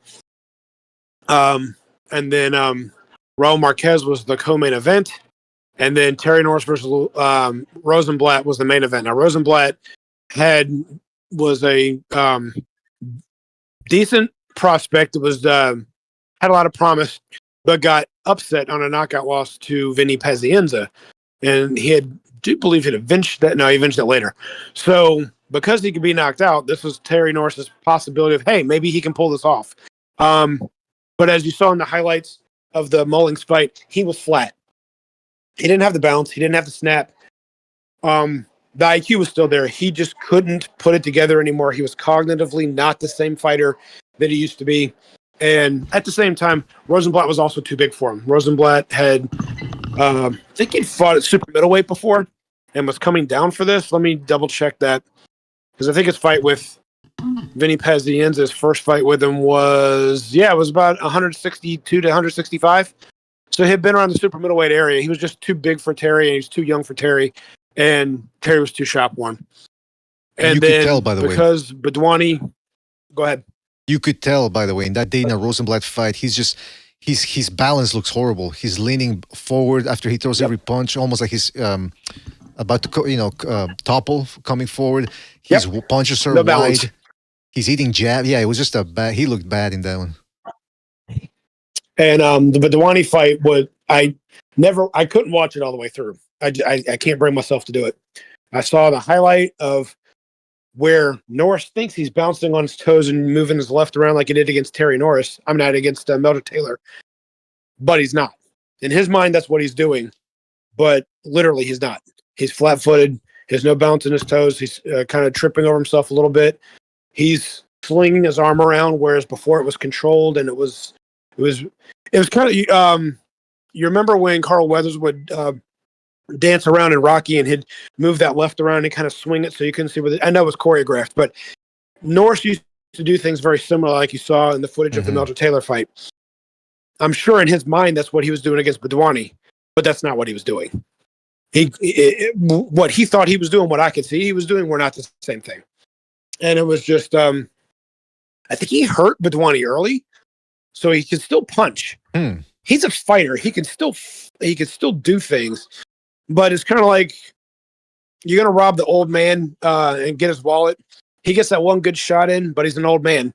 Right. And so you're able to outlast the guy on the street just because he's an old man. That's what happened. That's Chief speaking from experience, robbing old guys in the streets of Georgia. No, I'm the old guy that gets robbed. But you know what? It is interesting, man, how boxing will leave you behind. You can be at the top of your game. You can be a pound for pounder, but there's always new guys coming up. There's always new guys competing for that crown. And especially nowadays, in today's world with the internet and all that, things happen every day and people get left behind. So these fighters that think, I can rest on my laurels, or like Teofimo Lopez in 2021. I'll just take a year off until I figure out a new deal or whatever. There's always someone's going to steal your shine. And we saw here with Norris, it already started in the mid-90s, and then by the end of the 90s, 3 consecutive losses. And by the way, Chief, he had to fight Budwani in France. I mean, for an American guy, you have to go overseas in the 90s where nobody's watching from in America. Nobody's watching that fight. Or was it broadcast in the US or? I don't remember. Let me check. Clay saw it. I don't remember how he saw it. By this time, I'm in the Coast Guard, and and I'm out to sea a lot in my life. So I joined in '98. Joined April of '98. So by '90, yeah, I had Thanksgiving underway that year. So I was not in port when it happened. I'm looking at it. The fight on YouTube. This is Canal Plus, which is French. That's like their BBC. But I don't see an American. I don't see an American logo anywhere. No, I don't think it was. I refuse to own this one, so I don't know.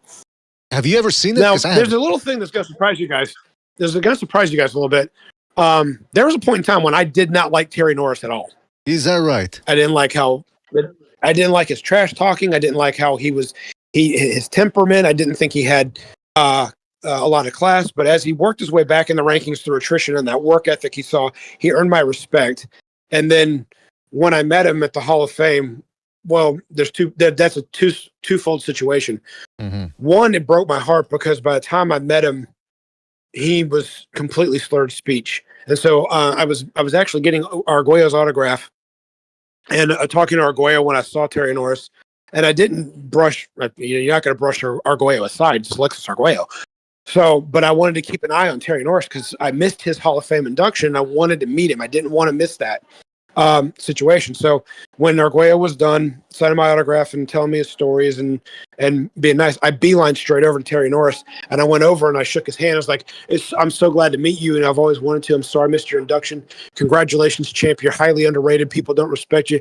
And his response was, thank you very much.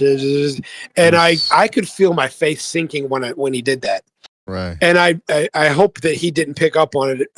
He probably did, but it completely crushed me to know that by the time I got to meet him, he was already like a shell of himself and really couldn't speak and was slurring his speech very, very, very badly. And it was heartbreaking to meet him on those circumstances for the first time. I was glad to meet him at the Hall of Fame. I'm glad that I met him. And like I said, we were Facebook friends for a little while, but it was very heartbreaking to meet someone that you watched fight for so long. And still, because he was maybe in his 40s. When Ali started to have those things, he was in his late 40s, early 50s when he was really, really slurring. Norris was 10 years younger than that. And so it was bittersweet. It was great to meet him, and he was extremely nice. But it was just hard to see someone that used to speak so articulate. Well, I won't say articulate, but he used to enunciate very well. Yeah, it's interesting. Go ahead. I forget where I read this. I think it was Ring Magazine. Had to have been where. I think it was him. I don't think it was Meldrick Taylor, but I think Terry Norris at some point wanted to return. I don't know if it was after the Budwani fights or whatever, but he wanted to return. I think it was Dr. Margaret Goodman or somebody played him a tape of him speaking back in the day and then speaking now.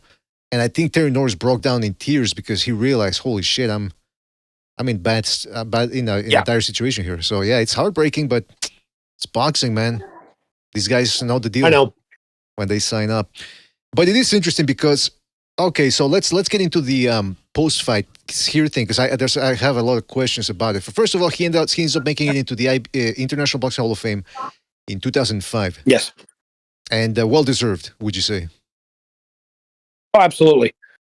And eventually, I started. Well, at the Meldrick Taylor fight, they went over their resumes on who fought more world champions, and he'd already fought way more champions than Meldrick Taylor by that time. And then as time kept going on, and guys like Carl Daniels and Quincy Taylor and guys like that started picking up titles, you're like, wait a minute. And we know that the everything watered down with the 3/4 and so on, so belts, but how many people fought that many world champions? And, you got Buster Drayton and everybody else. You're starting to realize, like, wait a minute, and eventually you realize the fact it's not because he's got a bunch of title fights and because he won more than one title in the division. You start to realize that his quality of competition was the best that it could be at that time. And it was pretty spectacular based off of the fact that, perfect example, Boo Boo. We all know he's talented. We all know that he can fight. We all know that there's a lot of things that he can do. Mhm. But he'd been in pro for over 10 years and never fought a single world champion. Terry Norris fought 16. So, put that, two division champion, undefeated, and everything else is a boo-boo Andrade, and some people can say he's overrated, blah, blah, but he's got some accolades, right? He's got title fights under his belt. He's got titles in 2 weight classes. He's undefeated for a long time. Terry Norris was not undefeated for a long time. He was not undefeated when he won a title. He never won a title in a second weight class, but he fought 16 world champions. Well, to add to that, I look at it this way. He beat 16 world champions, not just fought. He beat 16 world champions. I don't get too hung up on that champion thing because, with belts all over the place, right? A lot of people are former titleists. However, I will say this. The way I look at it when I'm judging a career is this guy had 11 title defenses in one reign. Then he had 6 more in his third reign, post Santana, the Santana nightmare. So that's a lot of defenses right there. And then on top of that, it's not like he's winning these boring decisions or barely beating guys. He's in a lot of these fights, he's destroying guys, outclassing them. I also give him points for surmounting the odds. He didn't start out with a gold medal around his neck. He didn't start out with a pristine undefeated record that he could show off and, hey, come on, guys, HBO, Showtime, sign me up. He had to come back from adversity. He learned early. He got knocked out against Julian Jackson. Didn't let that stop him.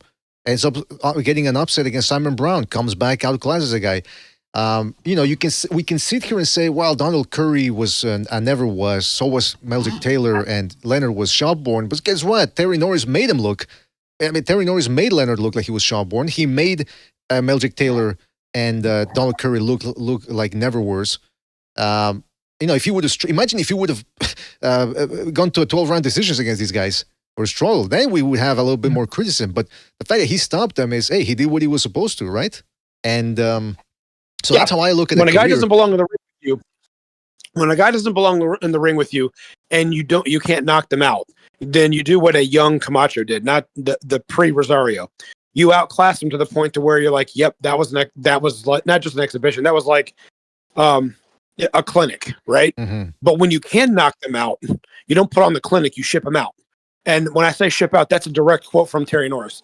He says, all I can do to try and get to the top and be the best is just keep shipping them out. You put them in the ring and I'll ship them out. Those were his words. And that's what he tried to do with every fiber of his being.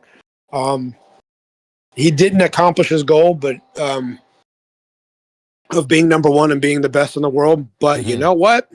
He came pretty freaking close. After everything you said, he had 3 losses coming in and a knockout loss to Julian Jackson. And he had losses to Simon Brown. He kept coming back.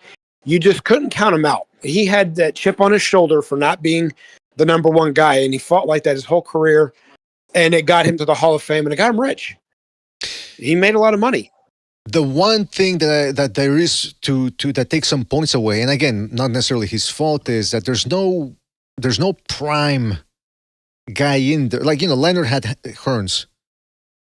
De La Hoya, okay, he Corte, for example. Some could argue even Trinidad, that he should have gone the decision to Trinidad. Terry Norris doesn't have that.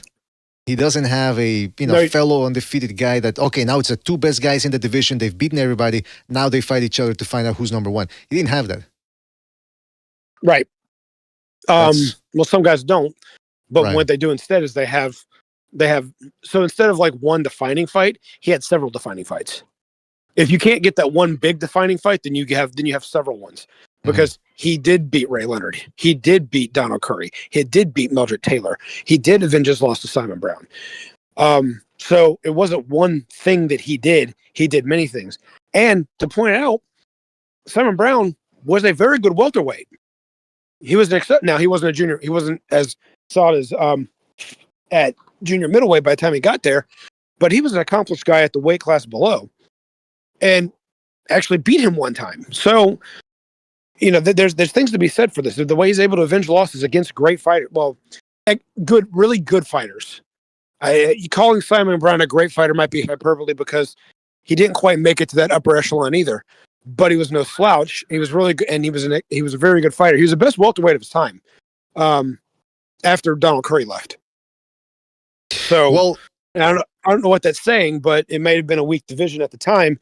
But he ruled it with an iron fist. So Right. if you know who these guys are, you know that these people he fought may not have been the biggest names, and it was the problem of being around during the era of Mike Tyson. Yeah, and someone Just like Monzon was around during the era of Muhammad Ali. We know who Monzon is now, and real boxing fans did back then. But it was hard to be a really big, giant star anywhere in the world when Muhammad Ali's the heavyweight champion of the world. So, yeah, that's a good point. But I also want to touch on what you said, that if you can't get yourself one of those fellow undefeated fighters on your record, and when I say fellow undefeated, I mean a guy that, like I said, the two guys have beaten everybody in the division, and now they fight each other to find out who the best cowboy, the best shooter is in the Old West. But like you said, if you can't do that, what do? Well, longevity. You just keep beating people up left and right until you get past 10 title defenses. And that's what Norris did. And then if you add in those 6 title defenses that he had in his third reign, that counts for something. Real quick, in the chat, Pancho Villa says that Alvarez and Golovkin were good fighters in weak divisions, and that terrible Terry Norris knocks them both out on the same night. I don't know about that. Broughton Boxing says Norris is nowhere near Triple G's level. John Gonzalez makes a good point. He says, BDA, how many fighters do we say take one loss and never come back from it again, especially in this modern era? They give up or lose the fight in them. Chief, we were talking about that yesterday. And you just mentioned Demetrius Andrade. He takes one loss, hasn't fought since. And that was in November 2023. Charlo lost in September 2023 to Canelo. Loses his undefeated record as well. And we haven't heard from these guys since. Now, of course, that has something to do with the PBC not being able to give him dates and all that. But hey, at least Caleb Plant has fought since his loss and all that. So I don't think it's all of PBC's fault. I think these guys are content with just taking that loss and staying away from the game. Well, the PBC of the 90s was Don King. And Don would have a stable, but he always had one leader. So it was Mike Tyson until Tyson went to jail, then it was Chavez. Mm-hmm. Everybody else was undercard material. You could main event on Showtime, but you weren't going to main event a pay-per-view unless you were a major box office hit. Bob Arum would throw a pay-per-view anywhere. De La Hoya was doing all sorts of pay-per-views when he was on the way up, and he wasn't selling 300,000 at a time, but apparently he was still making money. Don only put pay-per-view out when it was going to bring in money, because if it doesn't sell, you're losing money. Don didn't like losing money. What does it have to do with Terry Norris? He didn't really do a lot of work trying to promote someone that didn't automatically catch the people's attention. So even he likes to be the one to attract the stars and stuff like that. But so he didn't want Mike Tyson to talk, but he'd be the one out there promoting, but Mike Tyson would do it in the ring, right? Mm-hmm. So people were drawn. There's a charisma to Mike Tyson. For some reason, Terry Norris didn't have that same attraction. And Showtime was the B network to HBO back in the 90s. And when Don King packed his bags and went over to Showtime, some guys became casualties. Terry Norris is one of them. Mm-hmm. You're on Showtime, you're on premium network, but the network that everybody's got all over the world is HBO. Would Norris have been a bigger star had he been on a platform where, one, paid more money, because HBO paid better than Showtime back then, and we all know it, or two, also not just a platform to pay more money, but also one that actually more people had to be able to see more often. Once he went over to Showtime, it's almost like it was harder for him to get attention. Well, Pancho Villa says that Don King was nothing like the PBC, but Chief is not saying that he was incompetent like the PBC. What he's saying is that the exclusivity factor post the HBO era, when they, like he said, packed their bags, went to Showtime, and decided to sort of and HBO froze them out too. By the way, it wasn't just that Don King's. It was a mutual on both sides. But Chief, okay, well, go ahead. Listen, Terry Norris Chavez. I don't even want to touch that one, because what the hell was Chavez going to do to him? I mean, Norris was the bigger guy, faster, and dare I say, punch for punch. I think he was the bigger puncher too. So maybe Chavez could have made it competitive. I don't think he gets blown out, but I just don't see him winning. Well, first of all, it was going to be at 147, and we saw against Whitaker what he was going to be at 147. He was not a 147-pound fighter. Mm-hmm. So a guy who basically Norris was a decent-sized junior middleweight, a small middleweight, and a large welterweight all at one time. So when he moved to middleweight, he was small. At junior middleweight, he was competent. He was a good size. And then you saw him when he was in against Meldrick Taylor against the welterweights that were there at the time, because remember, there wasn't a De La Hoya and a Trinidad yet. These 5'11", 6 foot tall guys. He was a big welterweight because he was 149, only 2 pounds away from being welterweight when he fought Mildred Taylor. Mm-hmm. Well, Buddy McGirt was about the same size. Simon Brown wasn't much taller. So, and he was shorter than Terry Norris. So if he would have been a welterweight, he would have been a very big welterweight. And as we saw, like I said, Chavez against Whitaker showed the fact he didn't carry that weight well at the world-class level. He could take non-title fights there, but at the world-class level, he just didn't perform well there. So, no, I'm with you. That fight did not touch. It never happened for good reason. There were several reasons on why it didn't happen, but it's good that it didn't happen for Chavez's career. We love Chavez. I don't think it would have benefited Terry Norris that much, because I think if he would have blitzed him and hurt him really bad, at that stage of Chavez's career, because he wasn't old, there was a sympathy for Chavez when De La Hoya did it. There would have been a hatred towards Terry Norris, very, very likely, if he would have done that. Well, that because brings me to a lot of people love Chavez. Right. No, yeah, you're right about that. I think that's a safe assumption. The other thing I want to ask you is the Julian Jackson fight, because we were looking at the rankings earlier. By 1993, when Terry Norris was coming to his own, Julian Jackson was still in those top rankings in the middleweight division. So why did that rematch never transpire? I can't explain Don King's mind, because Julian Jackson called out Terry Norris. He called out Mike McCallum for a rematch, and those were all under Don King's banner. None of those fights happened. So why? I don't know. Especially since they're all under the same banner. I'm thinking my best guess is that Don wanted to wait for the right time to try and launch these things, and certain circumstances just got in the way. Norris probably after the Simon Brown fight needed to keep some stuff going to try and get a fight in there. Let's also remember that close to around those times, Julian Jackson, just before he fought Gerald McClellan, did not look that great against Thomas Tate, who got blown out a year later against Roy Jones. So some of these guys didn't meet together with the right performances at the right time to say, yep, this is a time to make that. This is going to make me a hot ticket. Because the most you could do is put these two champions together on regular Showtime. Great, that's not going to make anybody any money. And if you put it on pay-per-view, these guys aren't going to, even as noted as they are, they're not going to sell on a pay-per-view level. Not like Chavez, not like De La Hoya, not like Tyson, not like Holyfield. And back then, Steve Kim made a comment one time, we still need to pay for per view, but it only needs to be for the really big fights. Right. These fights would not have been that. And they would have needed the pay-per-view to pay them what I feel they would have deserved to be paid to face each other. Now, if you had to speculate, do you think Norris in a rematch against Jackson, you think he goes you think he can stay away from that right hand or that left hook and beat Julian Jackson in a rematch? Oh, I mean, it depends on the weight class. If it's a middleweight, I'm not sure. Even though Julian Jackson was a small middleweight, he was strong enough and powerful enough to still hold his own there against a lot of guys. I mean, when he fought an actual middleweight, super middleweight, light heavyweight, and McClellan, he lost, but his power was still there. Like when he hit people at that division, they still went down. So the question is, what would Norris have been at that time frame at 160? We don't know because he didn't move up till after he shot. If he had the same movement and everything else, then the weight wouldn't have hurt any of his abilities. He very well could have outboxed it. He could have pulled a Simon Brown rematch. He had the ability to do it. But I also believe that if he would have gotten caught, then, obviously it could have been a repeat of the first fight. Difference was by the time they would have had a rematch, Norris had a lot of experience under his belt. He would have known how to survive better. So there were things that could have been where he could have pulled off the win. But Julian Jackson can punch, and even though he had a better chin than people give him credit for, and Terry Norris, when he got hit by a puncher, let's face it, he was like Ken Norton. He was tough, he was good, he was strong, he was powerful, had all things going for him. But when he faced that real punching power, he didn't have an upper level chin. It wasn't glass, but it wasn't Teflon either, or not Teflon. But you know what I'm trying to say. Right.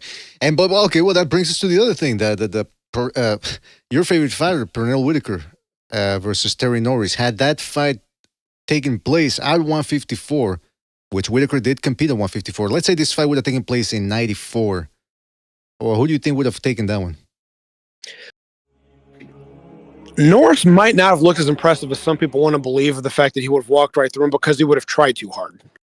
But I still think he would have been too much because, all right, if he fought like he did against Simon Brown the first fight, going in there trying to knock him out, he still wins due to activity. But Whitaker's going to make him miss a lot. He's going to make him fall off balance, stuff like that. If he boxes like he did against Ray Leonard or against Simon Brown, Whitaker's going to be completely outclassed, and it would have ruined Whitaker's image because he's not going to be able to, when Norris is moving around using his toes and Whitaker has to be a pseudo-aggressor against a bigger guy who's just as fast, more powerful, already comfortable in that weight class, and the real welterweight / junior middleweight, whereas don't forget Whitaker was a lightweight.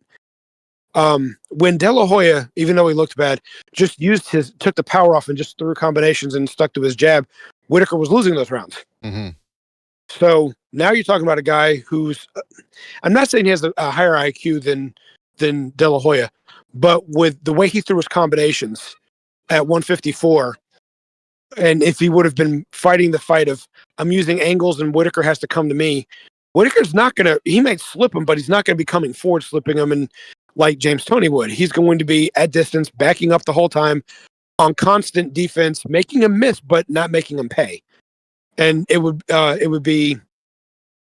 just look like a mismatch, in my opinion. So if he goes and trying to knock him out, Whitaker makes him look bad. If he boxes, he makes Whitaker look bad. Well, I mean, if you look at Terry Norris's some of his fights, like such as the Meldrick Taylor fight where he was fighting boxing a shorter guy, like you said, he started incorporating angles.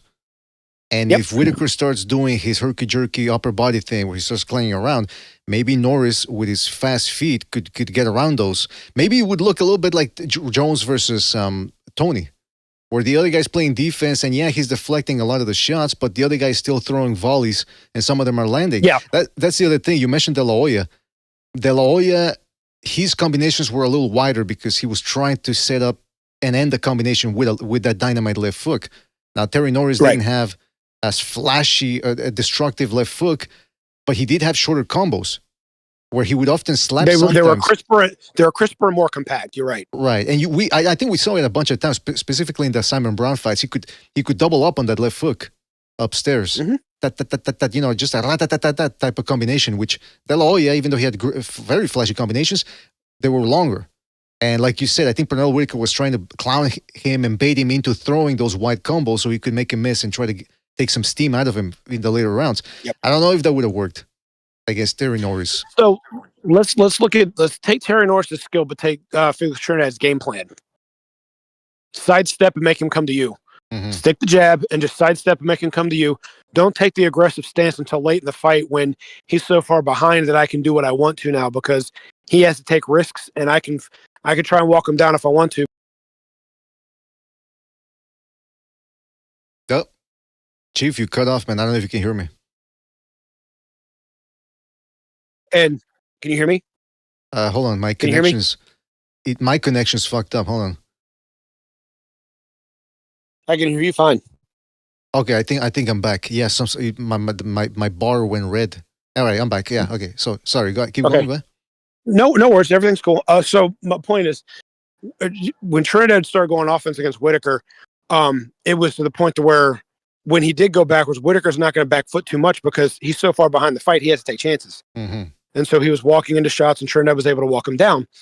Now you take that fight plan with a guy who's light on his feet, throwing combinations, a lot of speed, a lot of accuracy, taking the power off of his shots just to make sure that the volume is accurate. Because remember, Trinidad sat down on his shots and he threw more one punch at a time because he loaded up with so much. Norris isn't going to do that. So you're replacing the firepower with volume. It doesn't go any better for Whitaker that way. I agree. If anything, it actually plays. If anything, it could play worse. It's not that Whitaker doesn't have the talent to do something, but it's just he's a lightweight. He's a lightweight with no power. And at the end of the day, he makes these guys look bad by making them miss. And he made them pay at lightweight, but he didn't really make Chavez pay too much in the early rounds. He didn't make De La Hoya pay at all. He couldn't do anything to Trinidad except for step on his foot, because that's what caused him to get knocked down. It wasn't intentional. The southpaw versus orthodox. Don't misconstrue what I'm saying. But that was the only time he came close to hurting Trinidad, was when he stepped on his foot and threw a body shot, and Trinidad fell down. So, and I don't think Trinidad had that much better of a chin than Terry Norris. Remember, he didn't fight the Simon Browns and the Julian Jacksons. So we didn't get to see Trinidad's chin tested against elites like that. So we don't know if he would have done any better. Well, the other point is that pre-De La Hoya, I don't recall Whitaker fighting anyone near as physically talented as Terry Norris. I mean, Buddy McGirt, maybe, but even then, Whitaker still had that speed advantage. Same thing against who was it? Okay, when he fought for example, when he fought the Cuban guy that he almost lost. Hurtado, I was about to mention that fight. Yeah, but by then Whitaker was older, but he never fought a guy who was faster than him, bigger than him. So, like you're saying, yeah, he was a lightweight going up to junior middleweight. Hey, listen, there's no shame there, but for these people that might think that if they would have had a catch weight of 149 like they did with Mildred Taylor, or if he would have dropped down to 147 in 1994 and he would have stuck to a boxing game plan, I just don't see Whitaker having anything that's going to offset everything, because Norris had timing, he had speed, he had power, he had an IQ, he had athleticism. What does Whitaker have that's going to neutralize any of those, at least 3 of those 5 attributes? Yeah, I mean, against Terry Norris, against other guys his size, lightweights moving up like Chavez, okay, no problem. But against the guys that belong at that weight class, yeah, he made De La Hoya look bad, but at the end of the day, unless you're pro Whitaker and you think that, he's never lost a round, which is delusional, all he did was make De La Hoya look bad. You can say he beat Chavez. That's an argument that I'm not going to get involved in, because regardless of why he pulled ahead, he did pull ahead. But he didn't do anything against De La Hoya to really prove, I really won this fight. And so now you're talking about a guy who's actually, like you said, he's a more compact puncher. He's crisper. He's not a better fighter. He's not a smarter IQ guy, Terry Norris, than De La Hoya. But his style is against Whitaker's would be better than De La Hoya's. Stylistically, it's all wrong for Whitaker. And by the way, shout out to Pugilist Zine, who says Terry Norris was good, but his chin was a ticking time bomb. Well, we've already pointed out that, shout out to Pugilist Zine, we've pointed out that he got stopped by punchers. It's not like Carl Daniels was having him, make him do the baby deer dance. But it does bring up an interesting point here. We're talking about what could have been. What could have been had Norris fought Felix Trinidad? At that stage, because we're not doing the mythical peak for peak. We're talking about where Terry Norris was versus where Trinidad was. Trinidad wins that one. He was approaching his peak. Norris was past his peak. Now Norris is going to have some moments. He might even get a knockdown or two. I mean, Obakar knocked him down. Right. Obakar was a very good fighter and he was a sharp puncher. Well, Terry Norris was better than Obakar, and he's bigger than Obakar. I just don't think he's got Trinidad. All right, so Trinidad was known as Chinny, even though he only got knocked out once. Not De La Hoya. Norris was known as be Chinny. Tommy Hearns, Roger Mayweather. All these guys were talked about being Chinny. None of them were knocked out by weak punchers. None of them. If Hearns actually had a weak chin, then James Schuler would have got him on Queer Street when with more than one punch. He would have had him extremely hurt. Okay, that didn't happen. So they're known for having weak chins because they did get high profile knockouts, losses. But if they really had these bad chins, then they would have been knocked out by every puncher they fought. That's not what happened. And Norris did not get knocked out by every puncher he fought. Yeah, that's true. That's true. And Trinidad, Norris, I mean, because look, Trinidad could crack a welterweight and even junior middleweight, and he could do it with both hands. And he was big, quick, and accurate. Yeah, that's the thing. Timing. He has very good timing, and Norris would have landed on him. We know that. So maybe Norris, maybe it's a who's the quickest draw type of thing, where who can get to who can finish the other guy first. But man, I don't know. If Norris can't knock him out, my money's on Trinidad. Because of Terry Norris, we saw those compact combinations. Maybe he would have beaten Trinidad to the punch because Trinidad had to get some leverage on that left hook. But like I said, he also had a good stiff jab and a very good right hand. So it's not like he would have been just winging hooks. Like Norris versus Taylor, he wasn't afraid to punch with you if he felt he could take your punch. Mm-hmm.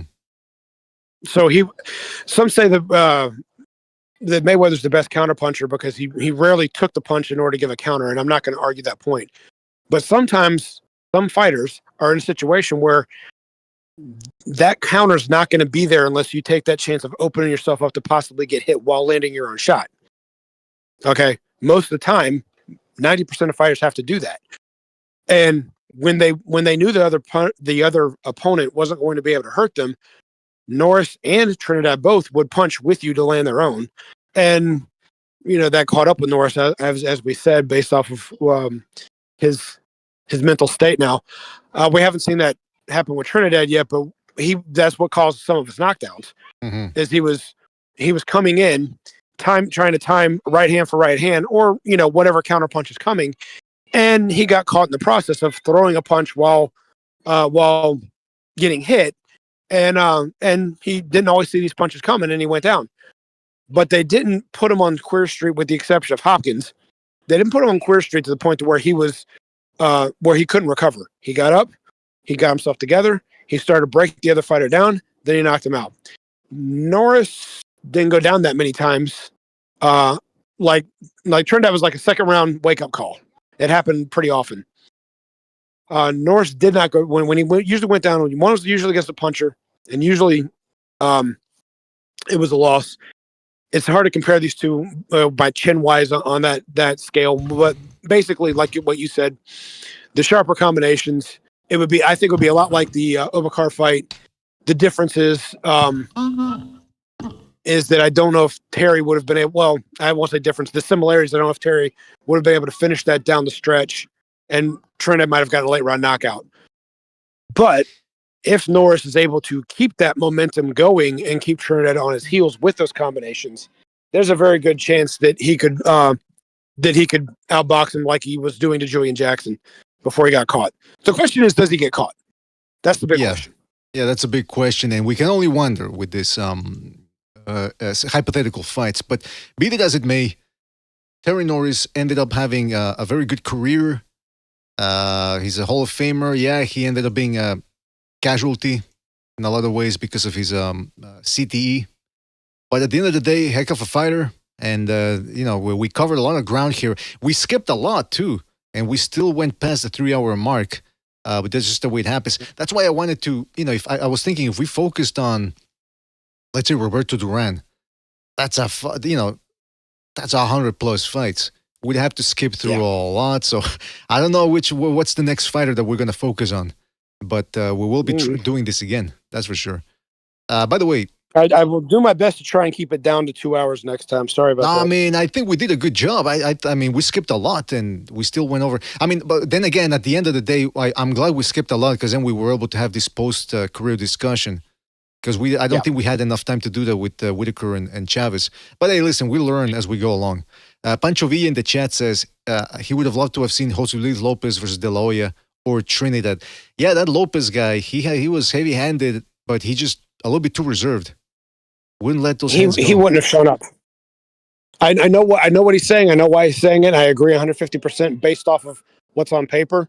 But he's proven the fact he just wouldn't have shown up. Yeah, man. And because when he had his chance against Corte, he said, "Oh, the punches are hurting me too much." Well, I mean, they weren't hurting him to the point of staggering him or swelling his eyes shut. He just didn't. He had the talent, and not that extra oomph. And I don't want to say that dog, but it was. He didn't have that other part that he needed to be the great fighter that he could have been. He had the jelly, but he didn't have the roll. Is what you're saying? Yeah. Well, but it's interesting watching Terry Norris. Just last comment from my end is that it's interesting watching him coming into, started his career in '86. By the time he's 3 years into it, he starts becoming a contender. You still see guys like Julian Jackson, John Mugabe. By near the end of his career, late '90s, it's a different world. You got De La Hoya, you got Johnson. I can't help but wonder. I'm looking back now and I see Keith Thurman recently returned to the ring after over 2 years hiatus, and he's fighting. And I still remember, because by the time he became a pro, I was already watching boxing for a long time. So he's a new guy to me still, but in reality, he's not a new guy anymore. He's in his mid-30s, or close to 30, mid-30s. So now it's a whole different generation. The Jaron Ennis's, the Brian Normans, Teofimo Lopez, all these guys are new. Keith Thurman was a prospect back in the late 2000s, and really started becoming a contender title holder in the early 2010s. Fighting Jesus Soto Caras, and then by the mid 2010s, Danny Garcia, Sean Porter. But now he's a veteran. So it's just interesting how time goes by and how he spent. Think about it. Keith Thurman was actually fighting on HBO. Yep, and they've been off the air for a while. Yeah, so they've been off the air for a while. Then he moved to the PBC. Now he's fighting on Amazon. Or I think he was in Amazon. I forget. But anyway, the point is, time flies by, man. That's why you got to appreciate the fighters. Nowadays people say, I keep hearing, I remember we used to have this conversation back when we started the channel in 2017. It's like, the fighters from yesterday were better and blah, blah, blah. And I'm thinking, well, it's true that the past always going to have some things better than the present. But right now, if you look at the top 10 pound for pound list, look at a lot of you can't tell me it hasn't been a good era with Usyk, with Inoue, with Canelo, with Crawford. Who else am I missing here? Josh Taylor, with the run he had at junior welterweight. I mean, it's been a good boxing decade. If you go back to 2015, you're always going to have special fighters in every era, and the question's always going to be, how would those special fighters have done against other special fighters in their weight class? Like, how would Josh Taylor have done against Kostya Tszyu? I mean, that's a great debate one time. Tall southpaw that can fight inside and outside, has a lot of power, against a guy who's extremely short but very accurate and very powerful. So, but every once in a while, not every generation or every era has got really special talent. Right. And even when you have special talent, sometimes they don't, like in Terry Norris's case, don't get to display it at a level that you want to see because there's nothing around. Let's face it, we romanticize Roy Jones now, but when he's active, we said the same thing about him. Mm-hmm. Well, okay, so he beat James Toney and Bernard Hopkins, but once he moved up to light heavyweight, he still wasn't making De La Hoya money. Well, why is that? Well, he doesn't have the talent around him. Some guys just don't have the talent around them to really elevate themselves to the next level, because Ray Leonard had Benitez and Duran and Hearns, and then he did other things, and Hearns had all of them also. They all had each other. De La Hoya had Chavez and Whitaker and Corte and so on and so forth. And he had made a name for himself already as a lower weight class. Terry Norris didn't have that. Roy Jones really didn't have that. He had a fat, unprepared, unmotivated James Toney, and he had a green Bernard Hopkins who, let's face it, 2 fights later was struggling life or death with Sangodo Mikado. People forget about that. When you're comparing him against the other great middleweights, Marvin Hagler never struggled against the Mercado. Triple G would not have struggled against the Mercado. Bernard Hopkins struggled against Mercado. He became a great fighter, but you're forgetting how green he was in the beginning. That's true. And it's interesting because we were already in the middle of the decade here. It's 2025 already. That's the middle of a decade. My goodness, I've been living here for 10 years now. Well, I mean, think about, go back to 2015, how different things were. It seems like it was yesterday, but Pacquiao and Mayweather were still pound for pounders.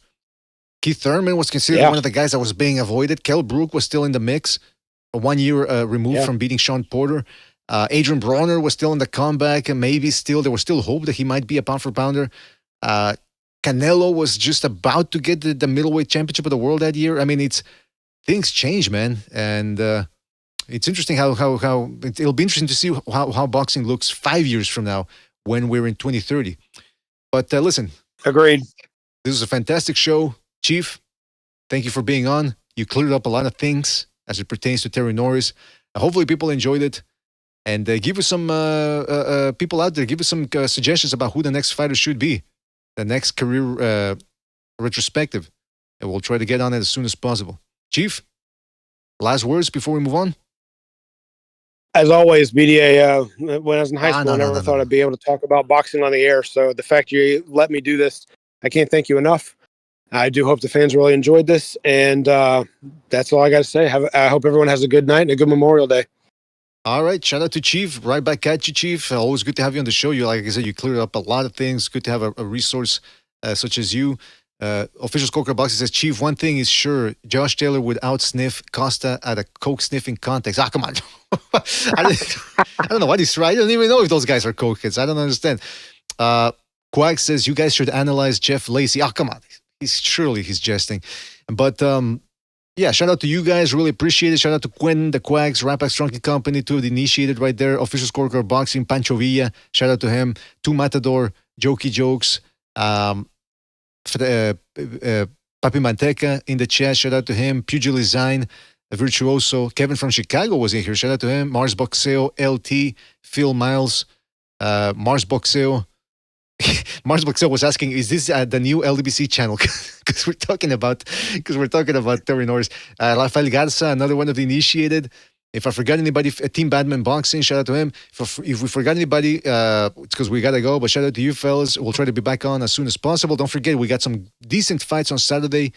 Kameda fighting Angelo Leo, the return of Angelo Leo after stopping Venado Lopez. And we also have Maxi Hughes fighting at night. And next Thursday, there's a fight from Japan too. Sugar Nunez is fighting in Japan on a Thursday. So we'll talk about all of that plus more.